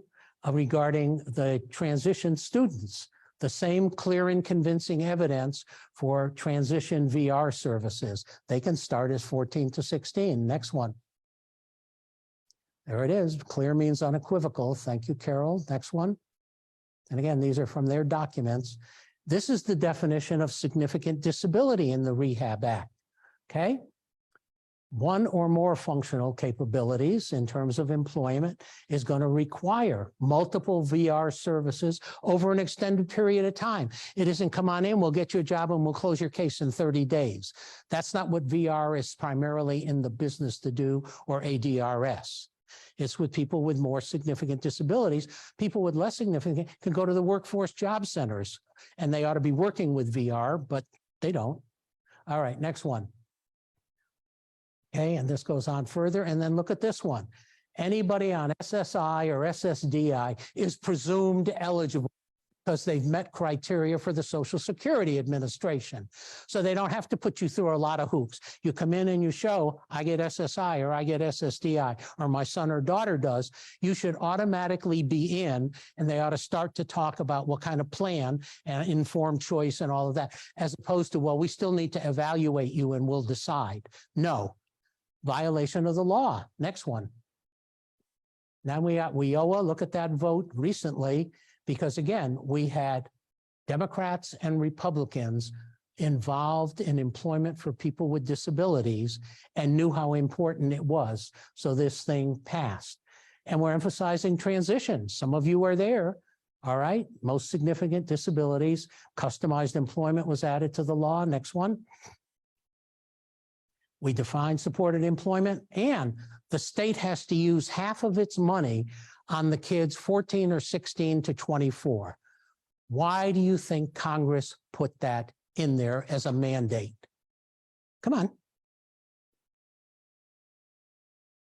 You're all smart people. Why'd they do that? Why'd they say, we want you to spend half your money on that population? Pardon me? You got it. To change the trajectory, okay, to make sure these people can be as productive, contributing members of society as feasible. And the earlier we start, the better off they're going to be. And so is the taxpayer in society. There are no losers here except traditional day programs, sheltered workshops, and transition programs that have low expectations. They're going to have to retool. Again, the problem isn't the person with the label. Okay, this is Congress making it very clear, and that's why. Yes, next. Okay, and here's more data from Carter and others. Only 26% of students with intellectual and multiple disabilities were involved in work 2 years after graduating. Guess what? The odds is they're not working then, they're probably never going to work. They're going to be on SSI and Medicaid and food stamps all their life. So why do we spend 35 grand a year for 12 years or more for public school? And we really, I'm not a conservative, but I'm a realist. We throw money around like it's chump change. And when we start asking about outcomes, oh, we don't have to worry about that.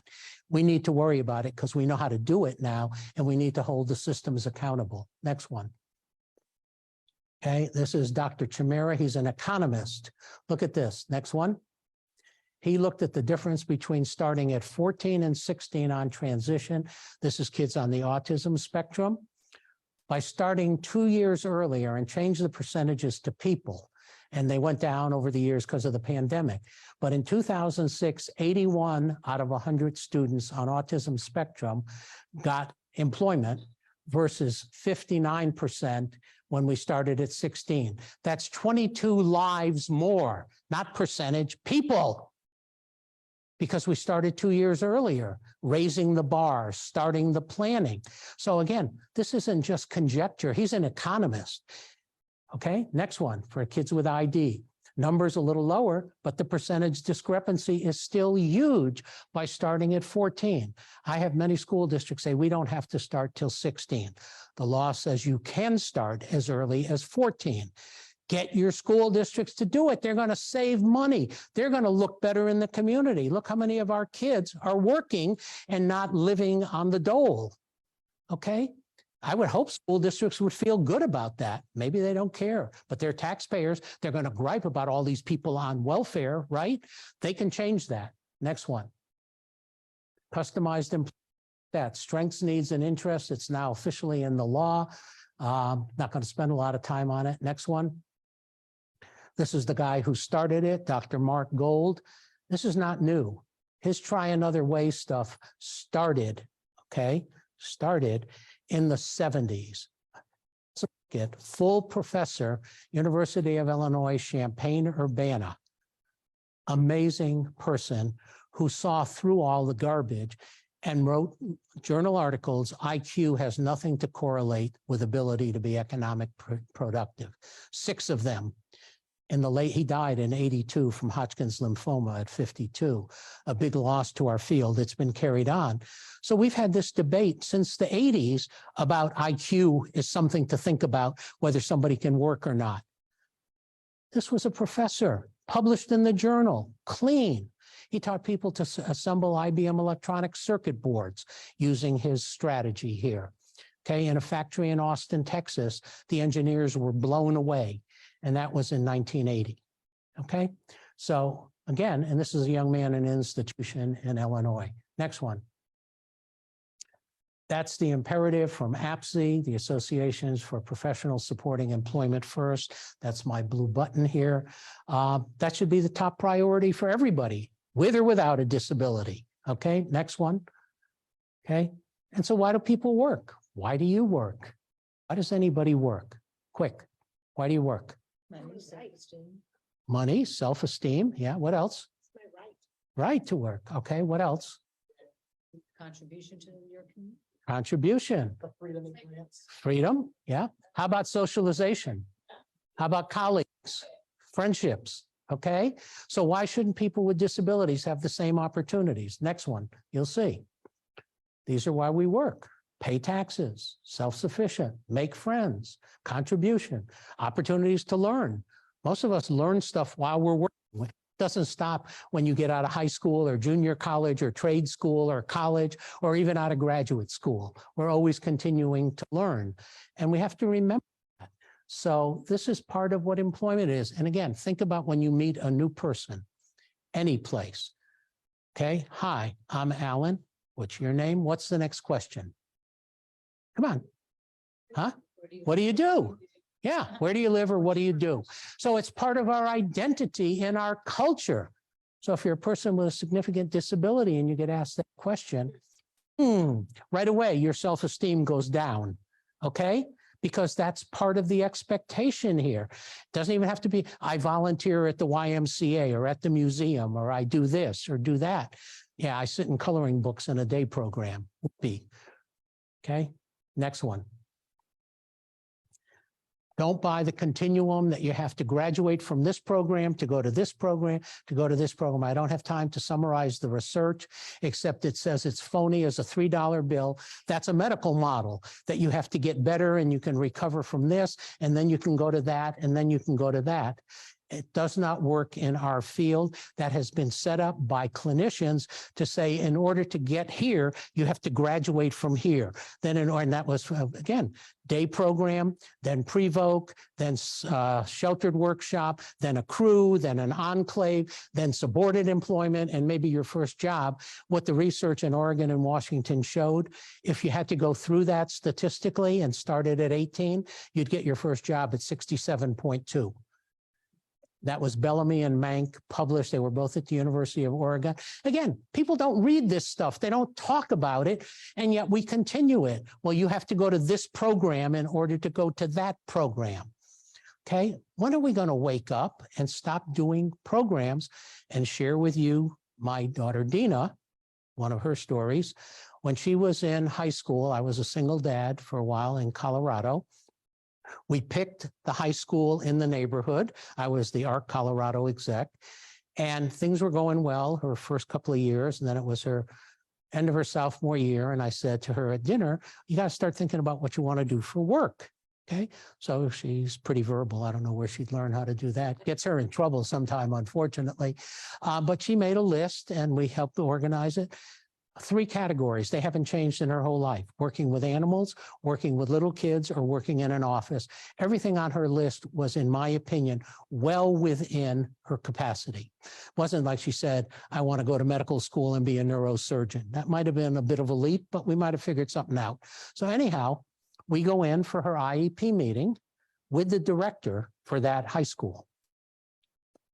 do the paperwork. And then I said, okay, before the meeting's over, Dina would like to share with you some of the things she's thinking about for work.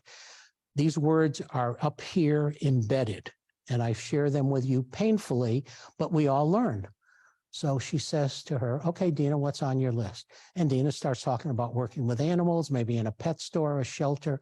She doesn't even get to finish. And the director says to her, we don't do it that way here. That's real, okay? And I said, what are you talking? Because I didn't know. What are you talking about?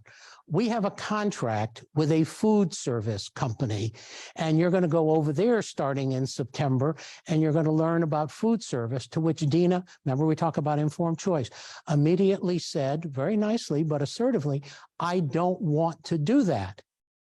Okay? And I knew in part why. Dina's petite, she's got small hands. She knew they use big knives to cut up food. She didn't say that, but that was a part of it. But she had no interest in that. She did some cooking at home. That's very different. So Anne then comes back again, the director, when Dina says, I don't want to do that. Well, Dina, we don't always get our own way. Again, it's emblazoned up here. Then she starts running, and you're all going to hear this, the work adjustment training language, which I learned in graduate school.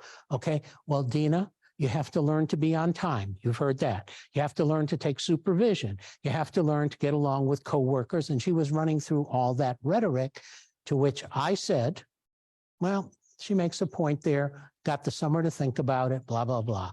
Fall comes, day 4. Allan, hi, it's Ann, whatever.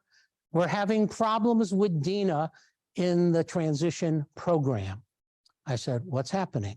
She's throwing food, she's cussing the supervisor, whatever. And then I baited her like I did the job coach, the person I told you earlier. What are you planning to do? We're going to bring a behavior management team in there to teach her to be compliant and follow the rules. At which point Allan said, no, you're not. I will file a legal complaint. And I would have gone to James's colleagues in Colorado, who I knew very well. Marianne Harvey was there, and Randy. And I said, she told us politely she didn't want to be there. We, and I took credit for it, ownership, we forced her to go. All behavior is communication. It may not be socially acceptable. Please hear that, all of you. All behavior is communication, well documented in good literature, okay? We didn't listen to her. We didn't respect it. I'm done. She's made clear what she wants to do. Figure it out. It got real testy for a while, but Dina didn't go anymore there. Then they were going to bus her across town to a different high school. She said, where they do it your way. I said, it's not my way. This is about Dina. You're going to send a junior into a high school where they know nobody, with or without a disability, of 1,500 kids? No, you're not. The person who does the work there, let them come to our high school. Well, 2 weeks later, the guy shows up, spends some time getting to know Dina. Within 3 weeks, he had her volunteering at a child care center. She was in heaven. There were no problems of being on time. There were no problems of swearing. There were no problem of taking direction because she's loving and nurturing. And then they hired her that summer, and they hired her after she graduated. We're living in Denver at the time, or in the suburbs. She had to take the bus into Denver in the winter. She never missed a day of work. Why? Because she was motivated and chose to do what she wanted to do, and finally got respected. So I share that with you. Don't buy the program gospel stuff, which people will try to sell you. It's not valid. If somebody really wants to work in food service, great, let's get them over there. But if they don't, we need to figure out what they do want to do, or give them opportunities to show us. So again, next page, slide. Okay, subminimum wage, that 14C is going way down. You can see the trend, keeps going. Next one. But while that's happening, employment's not going up, just day programs are going up. Next one. Here are the states that have phased out or are phasing out subminimum wage. You're not on that list, but quite a few. Okay, well, but your numbers aren't that bad, as Nancy knows. Next one. Okay, here's your integrated employment data pre-pandemic. That's the best numbers we have. You're below the national average. And look at Washington State. 85%. This is all the adults in the is wage whether they have 1 or 3 or 4 autism, they're all pulled together. How come? Somebody says, well, they must have people with less severe disabilities in Washington. No, not really. They have a different system. They have different incentives and different priorities, and work is considered a key piece of what you do when you hit the adult system. And now that that's happened, parents are pushing the school systems to do a better job in transition. And once you get a taste of a paycheck, how many people say, oh, I don't want that anymore. I'll just go do coloring books or hang out. Okay. So people are working and the employers are happy. You've heard of a little company called Microsoft? Okay. They have a massive campus, thousands of workers. Last time I checked, hang on to your seats, 200 people with disabilities scattered across the campus based on interests, strengths, job fit, et cetera. They are so pleased with them, they hired 2 full-time trained job coaches who float around the Microsoft campus to do problem solving. They don't wait for the agency. Microsoft isn't doing that for charity, folks. They're productive workers. They want to keep them. Some are doing career advancement and whatever. I want to get Microsoft to do a webinar on this for other companies because that's impressive. Nobody forced them to. They got exposed, and the more they got into it, the more they saw this is good stuff. Need to do it. So it can be done everywhere. And Oregon and Rhode Island numbers are high because they both had federal lawsuits, and then the rest sort of go downhill. Next one. Okay, here again, don't buy unemployment statistics. The statistic is workforce participation. Unemployment is only how many people are working and looking for work who aren't working. If you're not looking for work, you're not in there. You're in what's called labor force participation or not participation. That's what these numbers are for. And you can see pre-pandemic, about 77% of folks without disabilities were either working or seeking work. When we look at all types of disability, it's less than half of that. So what that means is 65% of working age adults with disabilities of all kinds are neither employed nor looking for employment. Okay, it's not because they don't want to, I can assure you. And if we get into mental disability, cognitive disability, it's even worse. Next one. These are the most recent numbers, not by category, but for everybody. This is 2020. Is that right? 2021 from the Department of Labor. That's where these come from. And you will see the participation rate of all people with disabilities is 35.1%, 76.6% for people without. That means, again, 65% of working age adults with disabilities are neither employed nor looking for a job. Do you really believe all those people don't want to work? No. They're not getting the right kind of support. The employers haven't been made aware of what's possible, whatever the reasons are. Next one. And that's all kinds of disabilities. Now let's see where you really thrive. You didn't do bad on employment, but look at this. On segregated, I'll call it facility-based day services, that's the definition of most adults with a developmental disability pre-pandemic in the state of Alabama and in Illinois, whoopee. Okay, but look at that. We have 5 states, nobody is in that, including California, where we heard about earlier. They have integrated day, they have meaningful day, they have other things for people to do, social rec, leisure, hobbies, club, etc. 86% of the adults in the DD system in Alabama and Illinois are sitting in a day program 5 or 6 hours a day. Whoopee-doo, we're paying for that every year. They're still getting their SSI, they're getting their Medicaid card, they're getting their food stamps, and if they're lucky, they're getting a HUD Section 8, and that's the destiny they're on. Next one.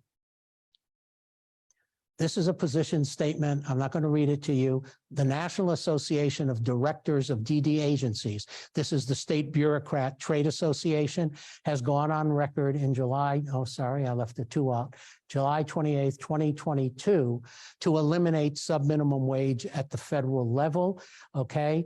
And we have to renounce the impact of systematic margin. This is strong language from state DD directors. This isn't TASH, this isn't APSI, this isn't the universities. This is the trade association for 50 state government agencies serving this population. Next one. Okay, all have the right to be paid federal minimum wage, and you can read the rest calling for action. Next page. Okay, broader way of HCBS. We'll talk about that tonight, and they'll even help states. Next one. So here's Plato, again, older than me. How come he knew each citizen should plan his part in the community according to his individual gifts? We should have had him writing legislation for people with disabilities.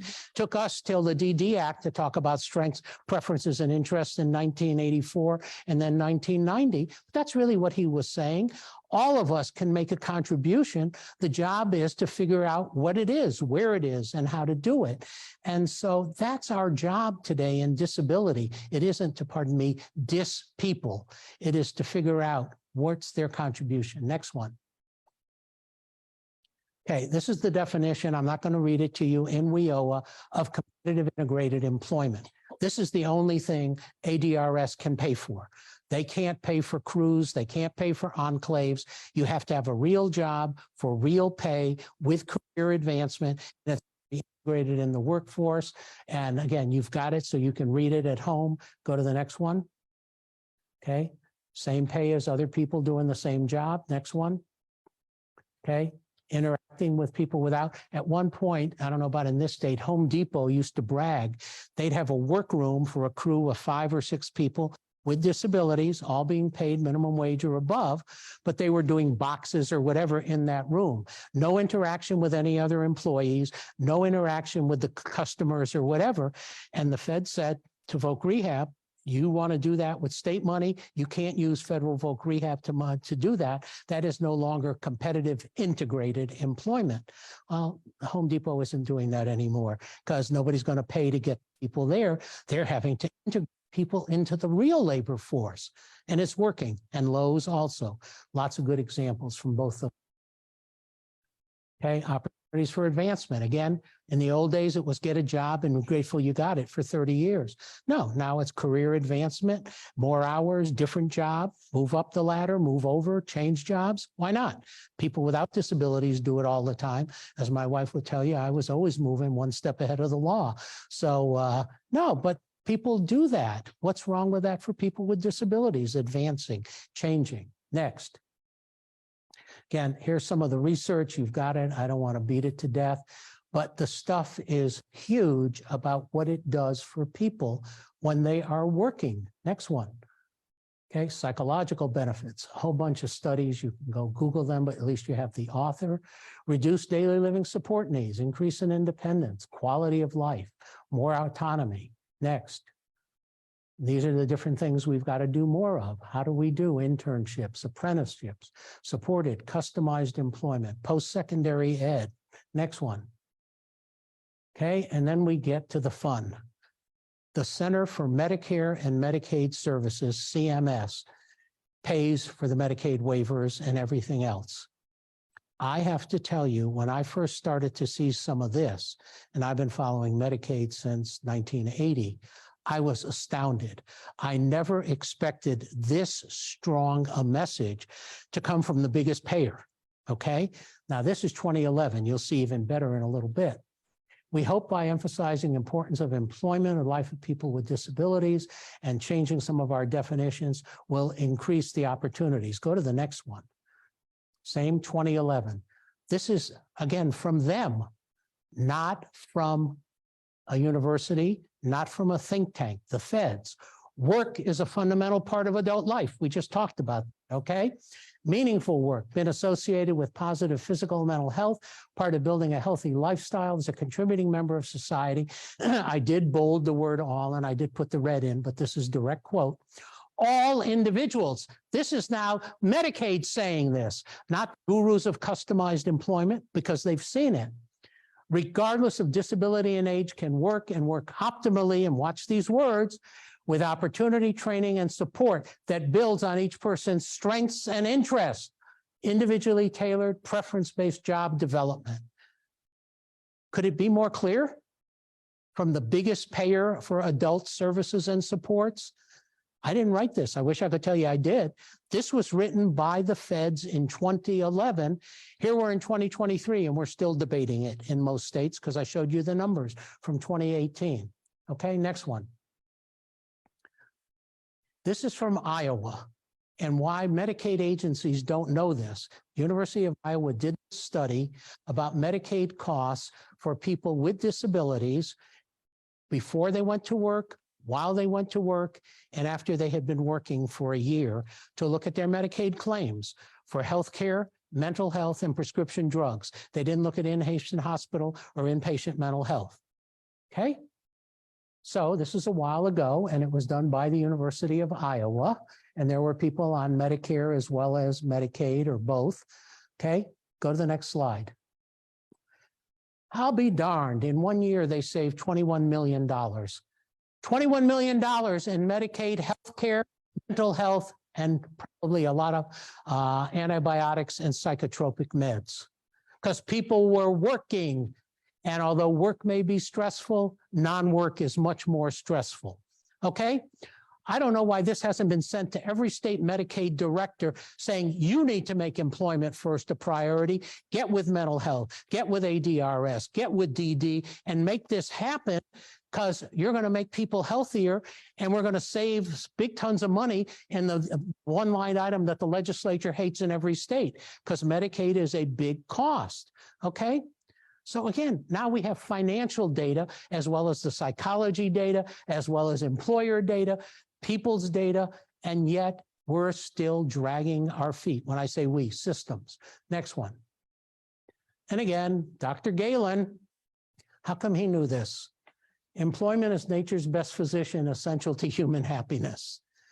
I put that right after the Iowa data because that's what the Iowa data says. Okay? So, pardon my language, and I don't like it. Who are the real slow learners? It ain't those folks who got the labels, is it? It's our systems, our entrenched providers, government people, state and federal, in most places. I'm not just picking on Alabama. I could say this in most every state. Next one.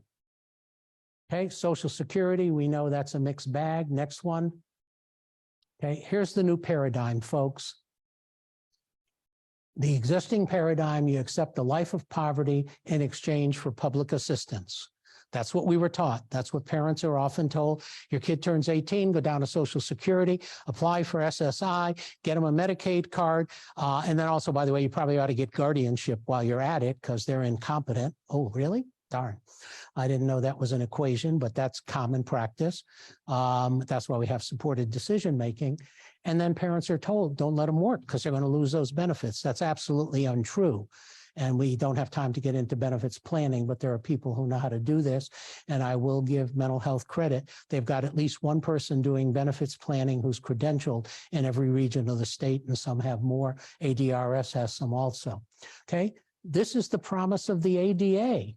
Okay, that's what work is about. And again, you can read the rest of it, but people have that right. And we don't have to say you have to live in poverty the rest of your life. Next one. Okay, I'm not going to take you through these, but for those of you who have been told there's no way out, this is just a list of the things that a benefits planner can help you do with work incentives, SSI, SSDI. That a website for the SSA is a great one if you want to look it up on your own. Next. These are just for SSDI people. Next one. SSI, work incentives, only for SSI. Okay, next one. And then we got the ABLE Act. How many of you know about ABLE and the ABLE accounts? A couple of you? Good. Set one up. They don't cost much to set up. This took, again, 6 years of intense work at the congressional level. For any of you who've got college kids or know about the 529 savings accounts, this parallels that for people with disabilities. You can get up to $100,000 in there, and it doesn't jeopardize Medicaid or SSI. It took working with the IRS, with Medicaid, with Social Security, the White House, members of Congress, and it used to be stopping at 26. We just got it amended now. It's for anybody up to 46 acquiring their disability. Okay, but this has been around. Next one. Okay, this is who it's for. And I'll have to update my slide now. 46 just happened. Next. Okay, and at 100,000, you lose your SSI, but as soon as you go back under it, you get it again if you, but I don't know any people that are going to have 100K in there anyhow. Next one. These are all the things you can use it for, pretty much everything. Somebody with a physical disability could save money and buy their own van with adaptive equipment, and it's theirs. Okay, and then use their PCA to be their driver, or who knows, maybe learn how to drive on their own with the controls that are available for people with physical disabilities. Okay, so all of this can be used that way. You have to keep track of the account. Next one. So where are we headed? Okay, let's look. I talked a lot about values. Next one. Here's the ARC, full inclusion and participation. This is from their website. Next one.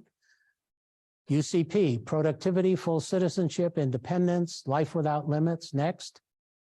Autism, meaningful participation, inclusion, self-determination. Okay, same word, same values, different words, right? Consistent. Next one. Alliance, this is a self-advocacy organization. Dignity and respect, full participation. Next one. This is the collaboration to promote self-determination, equality, competence, work, dignity of risk. We were not going to spend a lot of time on that. Build it into your equation. We all learn by making mistakes. People with disabilities have the right to some dignity of risk. Not stupid risk, but some risk. Next one. I did a conference for the Williams Syndrome Association a little over a year ago, I guess, 2 years maybe. I'd never done much work with them, so I went and researched. I share with you what's on their website because it is the most progressive I have ever seen. Okay, we believe that. Everyone benefits when individuals with Williams syndrome meaningfully included, receive all necessary supports. Next one. High expectations. This is in their mission statement and the core values of a National Disability Association. All right. Inclusion creates a sense of belonging in society. Okay. Next one. So I think you got the feel. These are the values that now not only are in all federal laws, give or take a word or two, they're in all the National Disability Associations, vision, mission, bylaws, or what have you. So we're all on the same page. We're just not getting it on the ground level. ADA, again, look at the vote, pretty unanimous, both houses, 1990. Okay, these are goals for everybody. And you don't know the history here. There were attempts by members of Congress who were saying to certain lobbying groups or people who lobbied for a certain disability category, okay, well, we'll want to take care of your folks, but you really don't want those profoundly retarded idiots, and they use those words, this is 1990, 1989, or those real crazy mentally ill people, they shouldn't be protected here. And fortunately, we had resources who could report this to the leadership team. And the late Justin Dart, I hope that's a name you've heard, the Gandhi of the ADA, we had a meeting every Monday morning at the Methodist Church of all those who were lobbying for it. His message was clear. We are all brothers and sisters. Either this law will cover all of us or it will cover nobody. And every week the message was clear. And guess what? There are no exceptions or exclusion by any category of disability in the ADA. If you have a disability, you have your civil rights, and these are the goals for everybody. And again, it doesn't say except for those with the lowest IQ or those with this or those with quadriplegia or whatever, because once you do that, you're going to take it away from everybody. Understand these are goals, but again, like the IEP, they should be on everybody's plans starting in early childhood. This is why we're here, to give you every opportunity to get there. Probably not a lot of people in Alabama climb mountains. I used to live in Colorado, so I know about it. I didn't do it. Anybody who's climbing mountains, what's their goal?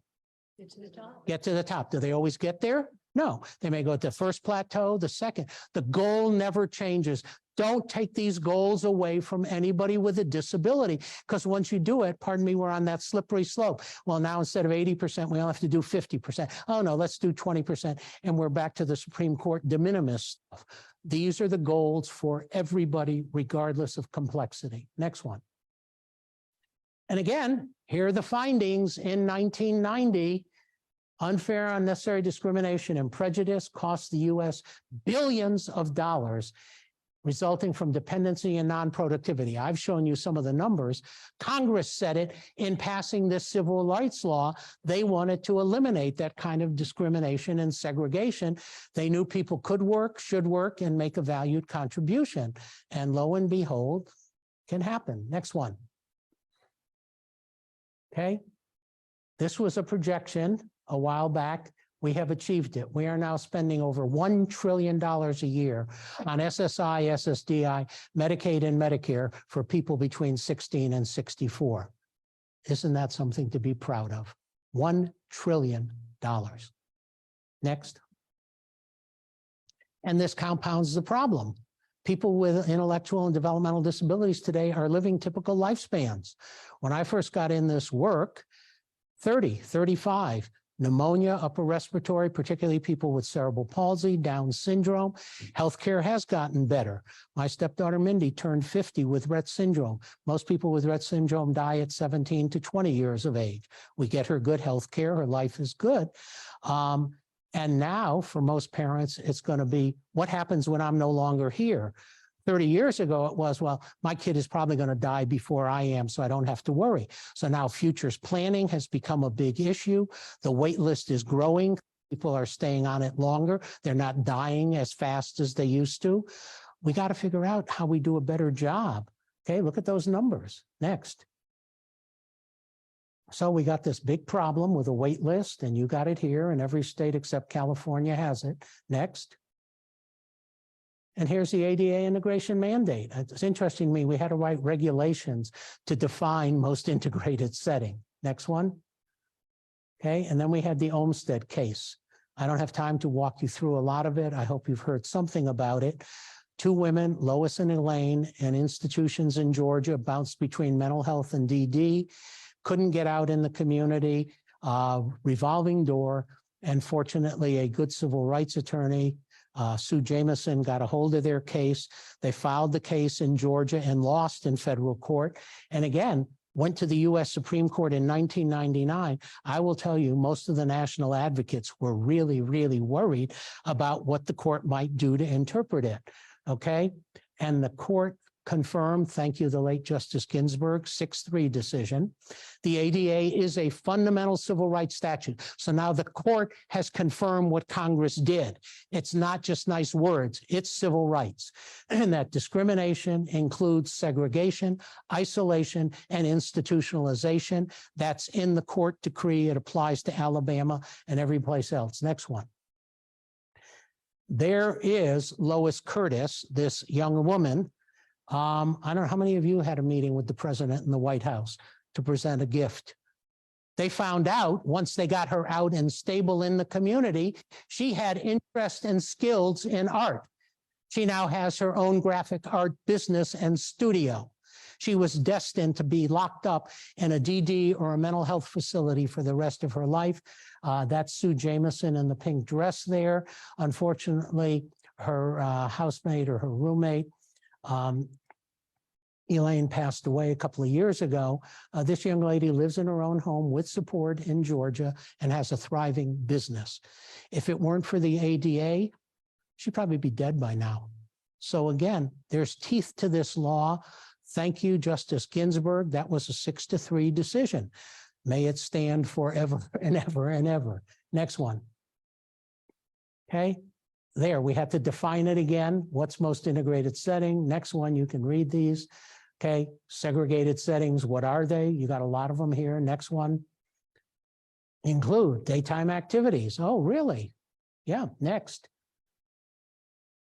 This came from Patty Killingsworth. Your new CWP, community waiver, was modeled after the Tennessee Employment and Community First Choices waiver that started in 2016. True confession, I co-authored it for Director Killingsworth, who just retired. She was a mom. She had a daughter with CP who passed away when she was like 21 or 22. Patty got it. Look what she said to a congressional oversight hearing about employment as a state bureaucrat, and I'll be political, in a red state, okay? Access to employment is the most vital civil right.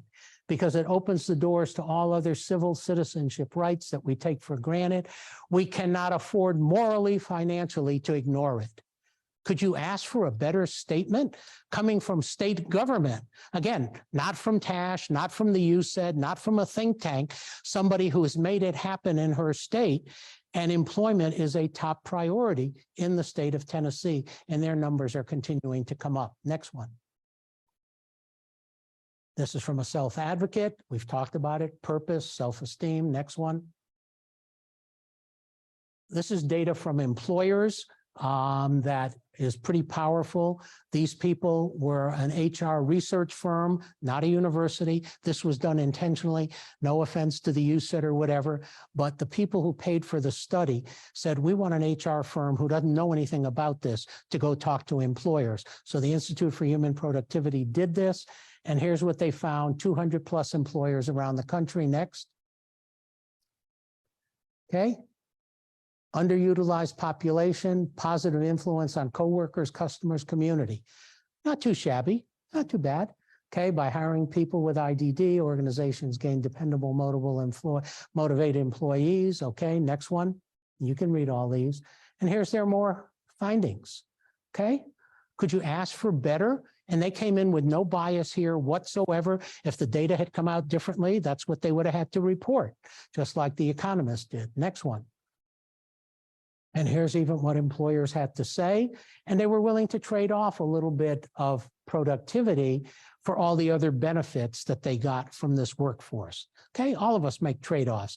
Nobody has the perfect worker 40 hours a week. And if you do, I want to know who it is.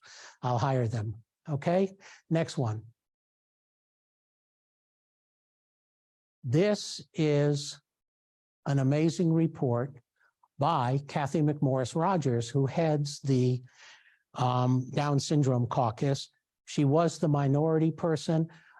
We don't have a lot of time, but I wanted you to see, this was a Republican report in the last Congress when it was the minority. She's now the majority, about how backward we are, that we've got to remove barriers that keep people with disabilities living to their potential, easing long-term services and support access by eliminating waiting lists. We're going to talk about that tonight, making options more affordable, not covered by Medicaid. Next one. Okay, access to technology. Okay, ADA, all that good stuff, eliminating subminimum wage. The policies today threaten the ability of many Americans to reach their fullest potential instead of encouraging and supporting people to live as independently as they are able. Next one. Many of these policies make it more difficult due to the failures of a system that encourages poverty in exchange for access to key services. Okay, could that be more clear? This was coming from the minority party. Not ultra conservative, but she has members, including one from your state, on here. And this ought to be the plank in the new Congress. I don't know if it will happen, but it ties beautifully when we talk about the Casey bill tonight. It has not yet been introduced as a bill, but I wanted you to see that. Next one. Okay, then this paper, I think, did we send it to you or do I have it here? I think we sent this one to you. This one came out a week later from the administration, again, from 4 federal agencies. I think my friends at ADAP and others would agree it's rare if we can get 2 agencies on the same page. This is 4, and again, this is pretty amazing. Office of Special Ed and Rehab, Disability Employment Policy at Labor, Community Living at HHS, which has the DD Act, the Independent Living Centers, the Aging Network, and Substance Abuse Mental Health, okay? All saying the same thing last August. Community engagement is the pathway to competitive integrated employment. Click the next one. Okay, we don't have time to go through it, but just when you do, look at this beautiful language, and it aligns beautifully with what the report said from the House Republicans. It was almost like, was this planned? And they said, okay, let the R's put theirs out, and then we'll put the Biden administration one out. I don't think so, but the timing was a week apart. And it's elegant about employment for all is the goal, and we don't cut it short, and how we do all of that. So next one. Okay, expand skills, high quality, joint federal vision for community engagement. Could you ask for better than that? They're all on the same page. State agencies should all be on the same page because they all get their funding from these organizations. Next one. Okay, build relationships, social network, sharpen skills, learn work skills, individualized. Okay, it's exquisite. And I mean, I think I know who some of the authors were, but that's irrelevant. Next one. Okay, now we get to residential, but I think we're on a clock here. Are we at break check-in time? 1 minute. 1 minute, okay. And we'll pick up the rest of this a little bit later because I don't want to leave off the Medicaid stuff. Okay, this was an organization created in 2010 in the Department of Health and Human Services, and I want you to look at what the commitment is. People with disabilities, older adults, live where they choose, not where the vacant bed or placement is.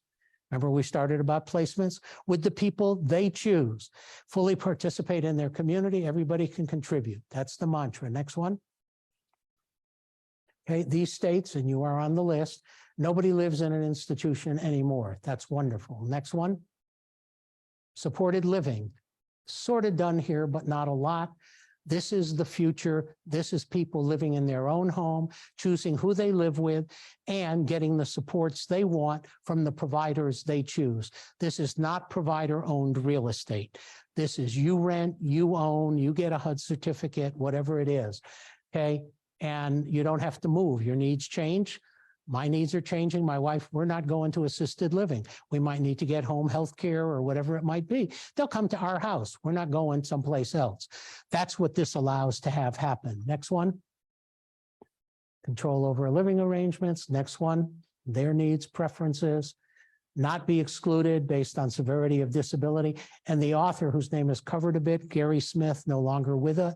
This came from, not that it hadn't been developed elsewhere, again, from the Trade Association of the State DD Directors in 1990, 33 years ago. 20 states don't even offer this in their waiver. It came from the DD directors based on research, based on states like California that were doing it early, okay? And it works, and it saves money, and people's lives are better. Provider lobbies say, oh no, we got all this real estate we bought, we have to keep it now. No, sell it in the marketplace, whatever. I used to be a provider. Okay, next. It's not an apartment program, it's real. Next one. So what do we know about community living? And I'll run through these and then we will break. Okay, this is 50 years of research summarized, University of Minnesota. You can look it up on your leisure. They have a great website. And these are the things that's important. We know it. Where and with whom the person lives. What do they do during the day? How much money do they have? What kind of relationships? Next one. And living in a home of 3 or fewer is the magic number with the research. And on this one here, you guys are fairly good. You're at about 60% right in here. The problem is, from what I have found out, a lot of that is still small group homes. It's not supported living. So size is important. I'm not knocking it. You're doing well there, but it's got to go to the next step where it's not provider owned, controlled, and a program. It's your home and whatever. But you're ahead of a lot of people. My state is near at the very bottom. The norm in Illinois is 6 to 8. Next one. Okay, and then you can look here at other states nearby. Next one. Okay, there you are. You're in the 60 to 69, which isn't bad. And the higher numbers are generally states that have no institution. That's what the asterisk is. Next one. And then you can see Mississippi, Illinois, those states have the largest institutional population sucking up money. And so as a result, smaller money in the community. Next one. Money follows the person. Your state's involved in this and has been, and we'll break right after this. This is about an incentive to get people out of nursing homes and institutions, all right? And I want you to see about settings of their choice. This is the law under Medicaid for money follows the person, for people being deinstitutionalized. Next one. Okay. Quality. Okay, 34 states. Next one. States choose the target population. You're in it. Next one. Home owned or leased by the individual, even coming out of an institution. Oh my God, how can we let that happen? Well, we do.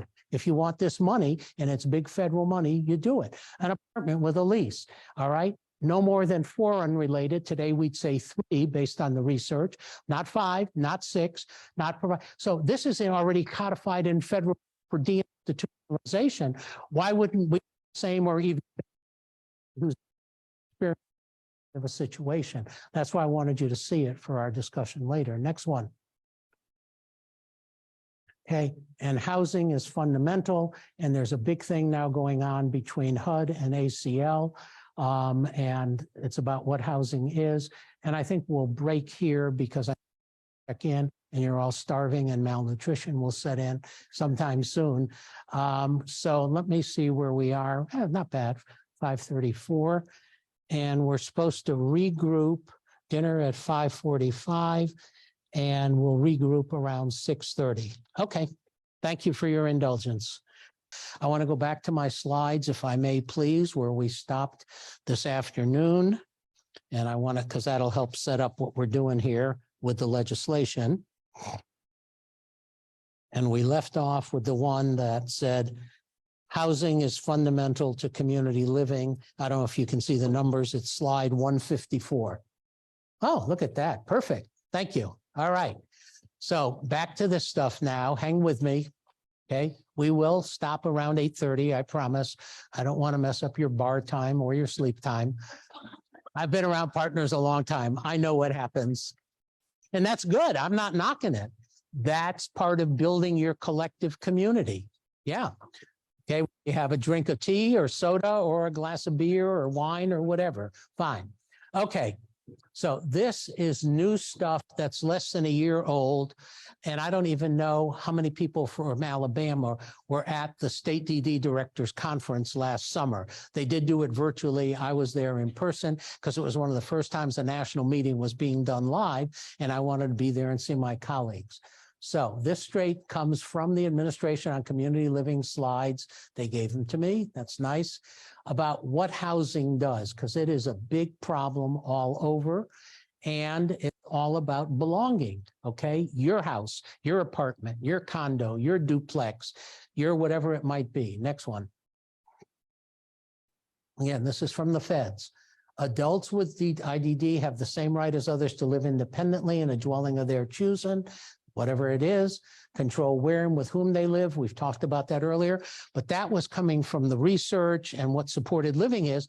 This is now being said by the federal government that is in charge of the DD Act, the Independent Living Centers, and the Older Americans Act, okay? So this you can use. Protected from discrimination, and we have some of that. And these are unfortunate numbers about where we are, but most long-term supports and services, and that is the term, not long-term care, recipients live with a family member. That's because they're on a waiting list or whatever is going on in most states. And you can look at the chart with the numbers at your convenience. Next one, and this is from Good Data nationally. Okay. This is brand new. There is now a partnership in this administration between the Department of Health and Human Services and Housing and Urban Development. That has never happened before. Thank you, Allison Barkoff at ACL and the folks at HUD who have decided they need to work together, not in separate departments, because they have a lot of common ground to do. All right. So you'll see, and Medicaid's involved, SAMHSA. There's an assistant secretary for planning and evaluation. Next one. Okay, and these are theirs. And there is now, and you can go to this website because they're putting new stuff up weekly, a Housing and Services Resource Center that just got launched last June. I'll bet you there's maybe 2 other people in this state who know what you now know about this. That's okay. Use it. Go see what's up there. Share it. Download it. Link it for other people to know, because this is a big agenda. And I was ecstatic. I knew it was being worked on, but they launched it. Next one. Okay. Now we get to the piece that will lead us to where we're going. Okay. You've heard about the infamous settings rule in Medicaid. We talked about it earlier. It was launched 9 years ago, well before the pandemic. Okay. Had to have a real person-centered plan and informed choice. You're going to see exact language in a couple of slides that'll blow you away because it is not being done in Alabama. I know that. I've been here enough in the last year. All right. If you're a provider, you can't do case management. Next one, please. Okay. What's the home and community-based setting? Based on the needs of the individual as indicated in their person-centered plan. Just like we talked about in the IEP in school, who's at the middle? The student. The adult or the child with the disability, if it's a waiver, is at the center. It's his plan. It's her plan. It's their plan. It's not the case manager's plan. It's not DMH's plan. It's not the ABC provider company plan. And we need to start being clear about it. These resources are allocated to the state as an intermediary to assist Mindy Perlman, my stepdaughter, not to assist the 3 agencies that help her or support her. They're an intermediary. Their job is to meet her needs as defined, her plan. Okay, next one. Here you go.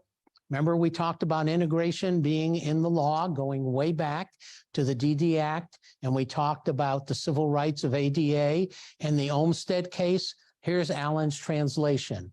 What CMS, Medicaid, is doing in the Medicaid waiver setting rule is their best way to say we're in compliance with the Americans with Disabilities Act.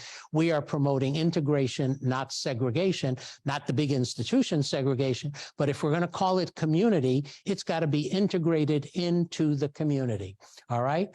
So this is their word, integrated in 2014, and they put it in, not me. First thing, greater community, including opportunities to seek employment, work in competitive integrated, engage in community life, same degree of access as anybody not receiving Medicaid, home and community-based services. That's us. So if I can go to the XYZ club, so can a person with a disability. If I can go to the library, so can a person with a disability. If I can go to the bar and the person's over 21 and they want to go to the bar, they can go to the bar. Okay. Park and rec, bowling alleys, whatever it might be that they're interested in, and not with the special group. Oh, we bowling for them on Saturday morning when nobody else is at the bowling alley at 9 o'clock. No, go to bowling when you want to go. My daughter, Dina, is an avid bowler. She thanks me for teaching her way back when she was a kid. She's been in leagues for the last 20 years, not disability leagues, bowling leagues at the bowling alley. Her average makes me jealous. Okay, prior to the pandemic, 142. She's a darn good bowler. And I went once, because I don't like to go and be the dad, but I went once in this league she was in before the pandemic, and I sort of snuck in. She didn't see me for a while. It was the epitome of community belonging and inclusion. They could have given a darn that she has an intellectual disability or she has a little anxiety times or whatever it was. She was high-fiving them. They were high-fiving her. She got a strike. I saw her go whoopee like anybody would, high-five somebody else. She got a couple of spares. I mean, she got good scores, and then they did prize money at the end. At that particular league, she walked out of there that night with $240 of cash. Most improved player that season. I forgot a couple of other things that she got. But what was beautiful for me to see, Dina was Dina the bowler. Period, end of line. They didn't care. And some of those people she has relationships with. They go to lunch on a Saturday or a Sunday because they like her as Dina, the bowler, not Dina, the person with the label. So I have seen inclusion when it happens naturally. You can't put a value on it, folks. I promise you, you can't. It is exquisite to watch, and there's no reason it can't happen for everybody if we create the opportunity to find out their interests, their strengths, and get them involved in that club or that league or whatever it might be. Get some lessons, okay? Next one. This is in the law, in the regulations. Make informed choices. Remember, we talked about that earlier in the Voc Rehab Act. Okay.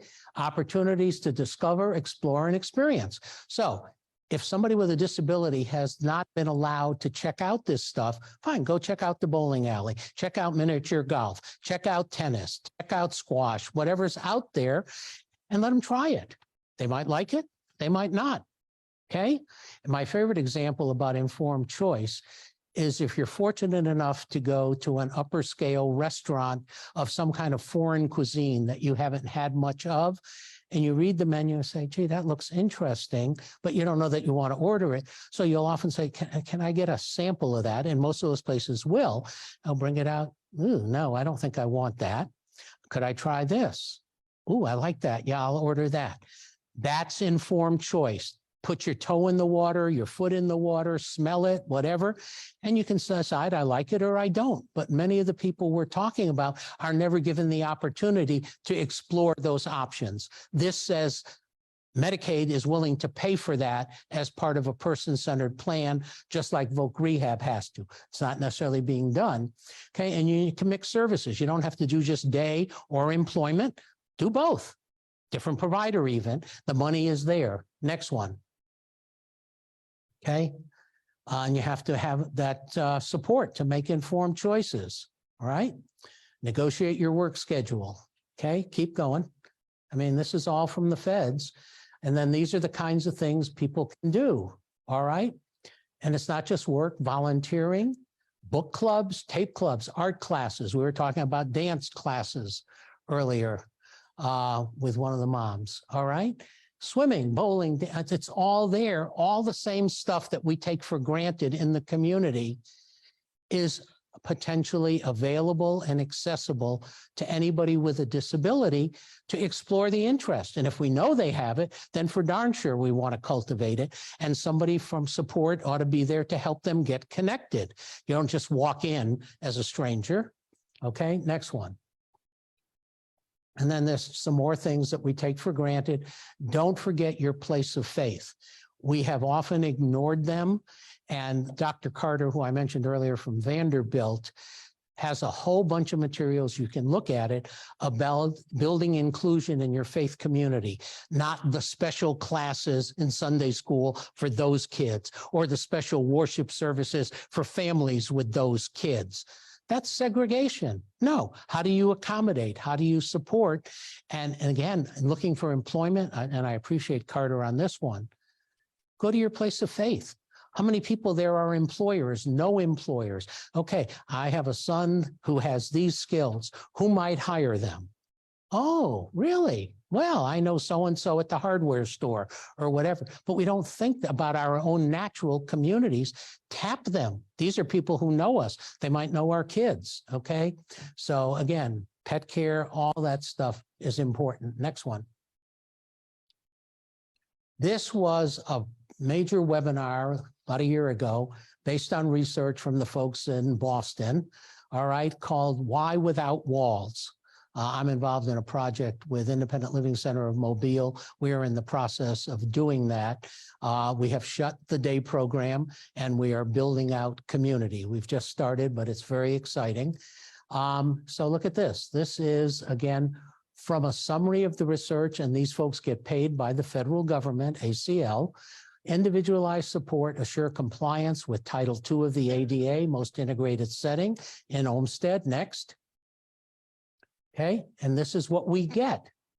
Stronger integration and inclusion in the community, more typical natural approach rather than a program, leveraging community resources rather than special programming. Why do we need a special gym for people with disabilities? So they can be segregated? No, we don't need it. And some people want to do that, have a special rec department. And then they get mad how much of their tax money has to go for that. No, do the reasonable accommodation in park and rec. We know how to do that kind of stuff now. If you ever see that going on in your community, tell them no. Okay, we can reduce costs. All right, reduce transportation, use staff better. And this is again from research paid for by the feds, and it's better for the individual and community because they're going to see people in a new way. We're going to get rid of some of that learned ableism culture. Next. And these are the values. Goal-oriented with a purpose, not just compliance with a checklist. Okay, flexible for each person's needs, rich and diverse activities. All right, other community members, fully inclusive, all of that. This came out of the research and this was endorsed by your federal government. Next. Okay, final piece. This is the slides from the Center for Medicare and Medicaid Services for the settings rules person-centered plan. This applies in your state and in every other state, whether it's an aging waiver, a children waiver, an autism waiver, the adult at home waiver, the new community waiver program. It doesn't matter which one. This is core, and I want you to see what it says. Must be developed through person-centered planning. Next one. Driven by the individual. And again, this is from the federal government. They let me use their slides. I put the red stuff in there. I didn't change any words. I would not do that because they wouldn't give me their slides again. They trust me. All right. Includes people chosen. Remember I said they can bring who they want. They have an ally. They have an advocate friend. They have a colleague if they are working who they want to come. They have a right to say, I want John here at this meeting. Oh yeah? Yes, I want John here to support me. Okay.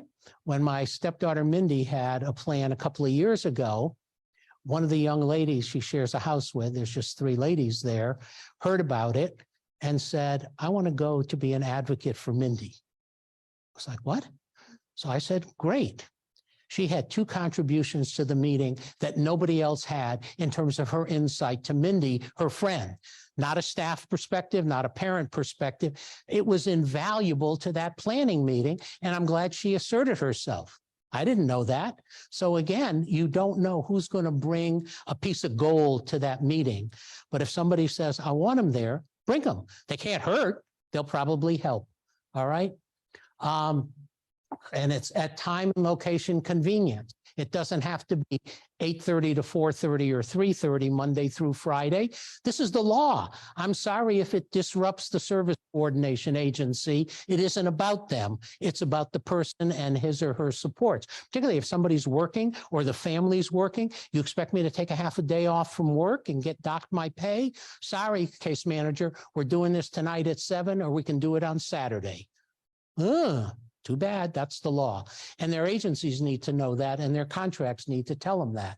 Okay. Cultural consideration, strategies for disagreement. How do you solve that? Not a war. Next one.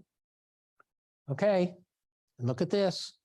Offers choice to the individual regarding services and supports, not care, they receive and from whom. So you get a choice of providers. Hopefully there's more than one in your community. And you can say, well, these guys do good, meaningful day. I want to go there for that. But these folks do good customized employment. I want to go for there. And these folks do good housing support. I want to go there. You could have 3 different providers, perfectly legal, as long as they have a license from the state Medicaid agency or mental health. But you're, oh, go here. They'll take care of everything. They may only be good at one thing, maybe not good at anything. What's important to the individual in a manner of personal preferences, and then look again, strengths and preferences of the person, and related to relationship, participation, employment, etc. I want you to take these, make copies of it. This is the law. This is not up for negotiation. This has been the law since April of 2014. The settings rule, they've had time to. This has been in place. Nobody's enforced it. You need to know if you've got a person-centered planning meeting coming up, print these, make copies, bring it to the meeting if you need to. They may not have seen it. That's not your problem, and that's not my problem if they didn't get the training. I want a real person-centered plan. I want my son or daughter to have, or whoever it might be. Okay, that's the law, and it's in a force. It's not, it's coming in 10 more years. Next. Okay, the partners in policymaking core values, I'm going to give you a copy of. But again, these all line up with what we've been talking about. So I'm going to go to the next one and the one after, because I'm watching the clock. Respect and dignity, next. Informed choice is there, homes of their own, true productivity. I bolded out the words from Dr. Wick. Okay. Next. So if you want to pass those out, please. Yep, thanks. And we never did that one, but we'll catch that later. So there, you're going to get a copy of those 10 on one sheet of paper. Again, study those, use them, because they were ahead of the time. They're consistent with all the law we talked about today. That's what partners' values are about. Okay, so we got to get rid of what's not working. We got to change it. We got to talk about outcomes. And the median U.S. household income is $67,000. It's covered up what it is in your state, and I can't see it. Okay, 61,000, Missouri, wrong state, sorry, yours is less. I think yours is 57. So, but again, we throw around money, somebody's person plan in the group home, the day program, 50, 60K a year as though it was a nickel. Okay, we talk about the average taxpayer. If median household income is 60,000 for a family of 4, and they're spending 60,000 on a person by the state, how does that make that person feel? And particularly when we can't show any benefit. So we can talk about money, but we got to talk about accountability. Sorry about that. Next one. We got to transform policy, got to rebuild systems. Next one. That's the role. And again, don't get stuck on where we are today, because it will change. And Heraclitus said it beautifully. The only thing that is constant is change. What's not going to change is the focus on the person, their interests, preferences, strengths, and outcomes. The tools will get better. There'll be new technology. There'll be new ways to do employment. There'll probably be new ways to figure out housing and make it affordable. So don't get stuck that we do it the best way in 2022. Great. Today's model of excellence is tomorrow's Model T. So remember that with the car business, okay?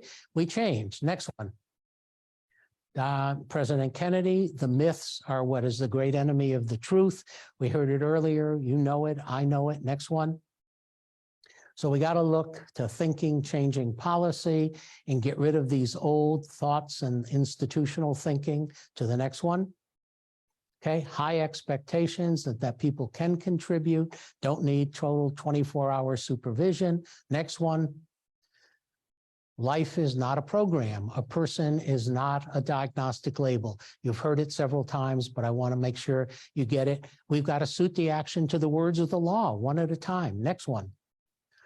And we talked about risk before. Look at this from Lincoln. I just found this one about a year ago. You cannot help people permanently by doing for them what they could and should do for themselves. That's powerful. And that's a long time ago, okay? Dignity of risk, not stupid risk, not somebody who tends to elope saying, fine, just let them go. That's stupid, okay? But how do we provide mitigation for people to have dignity of risk? And in this agency in Alabama, what we were hearing is, well, these people in the day program are medically fragile. They can't go out in the community. They need a nurse or whatever. We brought in the dean of nursing. Don't have time to walk you through all of it. She did assessments on everybody, but there was this myth. If you have a G-tube, you have to have a nurse to go in the community. She basically said, no, here are the things you need to change the G-tube, and this is what you'll need to do it. If somebody has a seizure history, does it mean they're going to have a seizure every time they go out? No, put it in the protocol. This is what you do. We took away that myth in 4 hours after doing assessments on everybody, because parents bought what the doctor told them, what the therapist told them, what the nurses told them, what the special ed teacher told them. So I'm mad at the parents. Frustrated, but we blew the myth out in a week. For most of those families, it was like, OMG, I didn't know. Now they're willing to have their kids go in the community, not in a van of 10, 1 or 2, based on preference and interest. It can happen. Next one. Okay, if you want this one for dignity of risk, J.K. Rowling, more contemporary. It's impossible to live without failing at something unless you live so cautiously that you might as well not have lived at all, in which case you fail by default. This was part of her commencement address at a shabby joint called Harvard University. Okay, this is dignity of risk. That's what she's talking about. You're going to fail once in a while. You never failed, right? Never. Yeah, we all did. That's how we learn. And I tell people, made some mistakes. last week. Hopefully I won't make the same one. I'll probably make a different one tomorrow. Okay, fine. Pick up the pieces and move on. That's how we grow and learn. So should people with disabilities. Next one. Okay, so we got to get the hollow promises gone. Next one. And we got to talk about return on investment to the taxpayers. We can measure this stuff. Next one. Dr. Luntz, PhD in communication. I didn't know that about him. I knew him from the political perspective, tends to do a lot of the conservative writing. Fine, I respect the man. Here's what he wrote a book about. Words that work, it's not what you say, it's what people hear. Don't go into a meeting saying, I have a son with Down syndrome. I have a daughter with cerebral palsy. I have a person with whatever. Because again, remember what we just learned, you don't know what that means to them. And if they filter it already right away that it's one of them, the rest of your meeting has gone to hell. Ain't going to happen because they've already locked in who they think you're talking about. You can do that later in the conversation.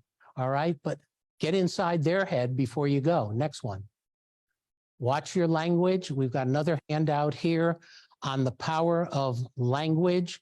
I'm not going to spend a lot of time, but don't use the word handicapped. Don't use the word high functioning and low functioning. Okay. I have a friend of my wife's who had a grandson born with autism. Happened to be a pretty bright kid. She would always say, and you know, he's high functioning autistic. I wanted to punch her lights out because she was basically saying that Mindy, Jan's daughter, is a piece of garbage because she's one of those perceived low functioning. The term of art we use today, and you can use this, is intensity of supports. Some people need a little, some people need more intense. It may vary over time. Yeah, Mindy has intensity of supports. As we're finding out, she is anything but low functioning. She needs a lot of support and a lot of technical assistance, but there's stuff here. But right away, you say those words, boom, you're putting down somebody else at their mental age, wheelchair bound. Think about how that communicates to somebody who doesn't know the field. Oh, what are they in belts and all that kind of stuff? Do they sleep in it? No. How about wheelchair user? Okay, very different term. All right, next. Vulnerable, you may read this on your own. Don't use the term. It's terrible. Next word, next slide. These are the kind of pictures we like. Oh my God, a couple who got married. How could that happen? Well, it did. And Liz works, she was the first person with a disability, the woman in the bottom right, I know her, worked as an intern in Senator Harkin's office in the United States Senate. She now works for the Association of University Centers on Disability, AUCD, and she does interviews and podcasts. How could that happen? Because fortunately her family had high expectation, Phil, her husband's family, and they made a choice.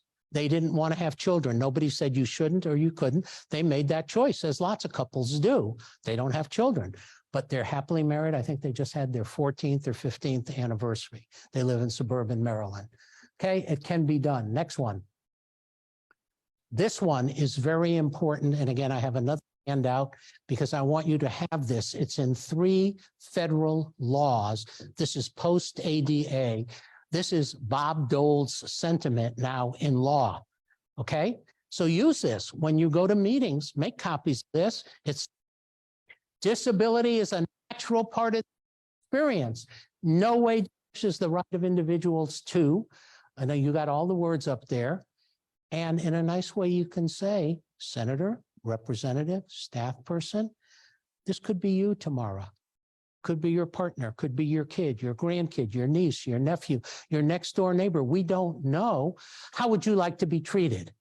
With dignity and respect or with pity? Okay, so it's powerful. In 3 laws now, and it's elegant. They're slightly different. So I gave, but the theme is the same. Disability is a characteristic. It doesn't define you. Next one. So last couple of quotes for what we're going to do with policy. This is League of Women Voters. Our democracy depends on getting involved and engaging our government here at the federal level and at the state level. Next one. Nelson Mandela. You all know that name, I hope. Education, most powerful weapon which you can use to change the world. You have education, you have lived experience.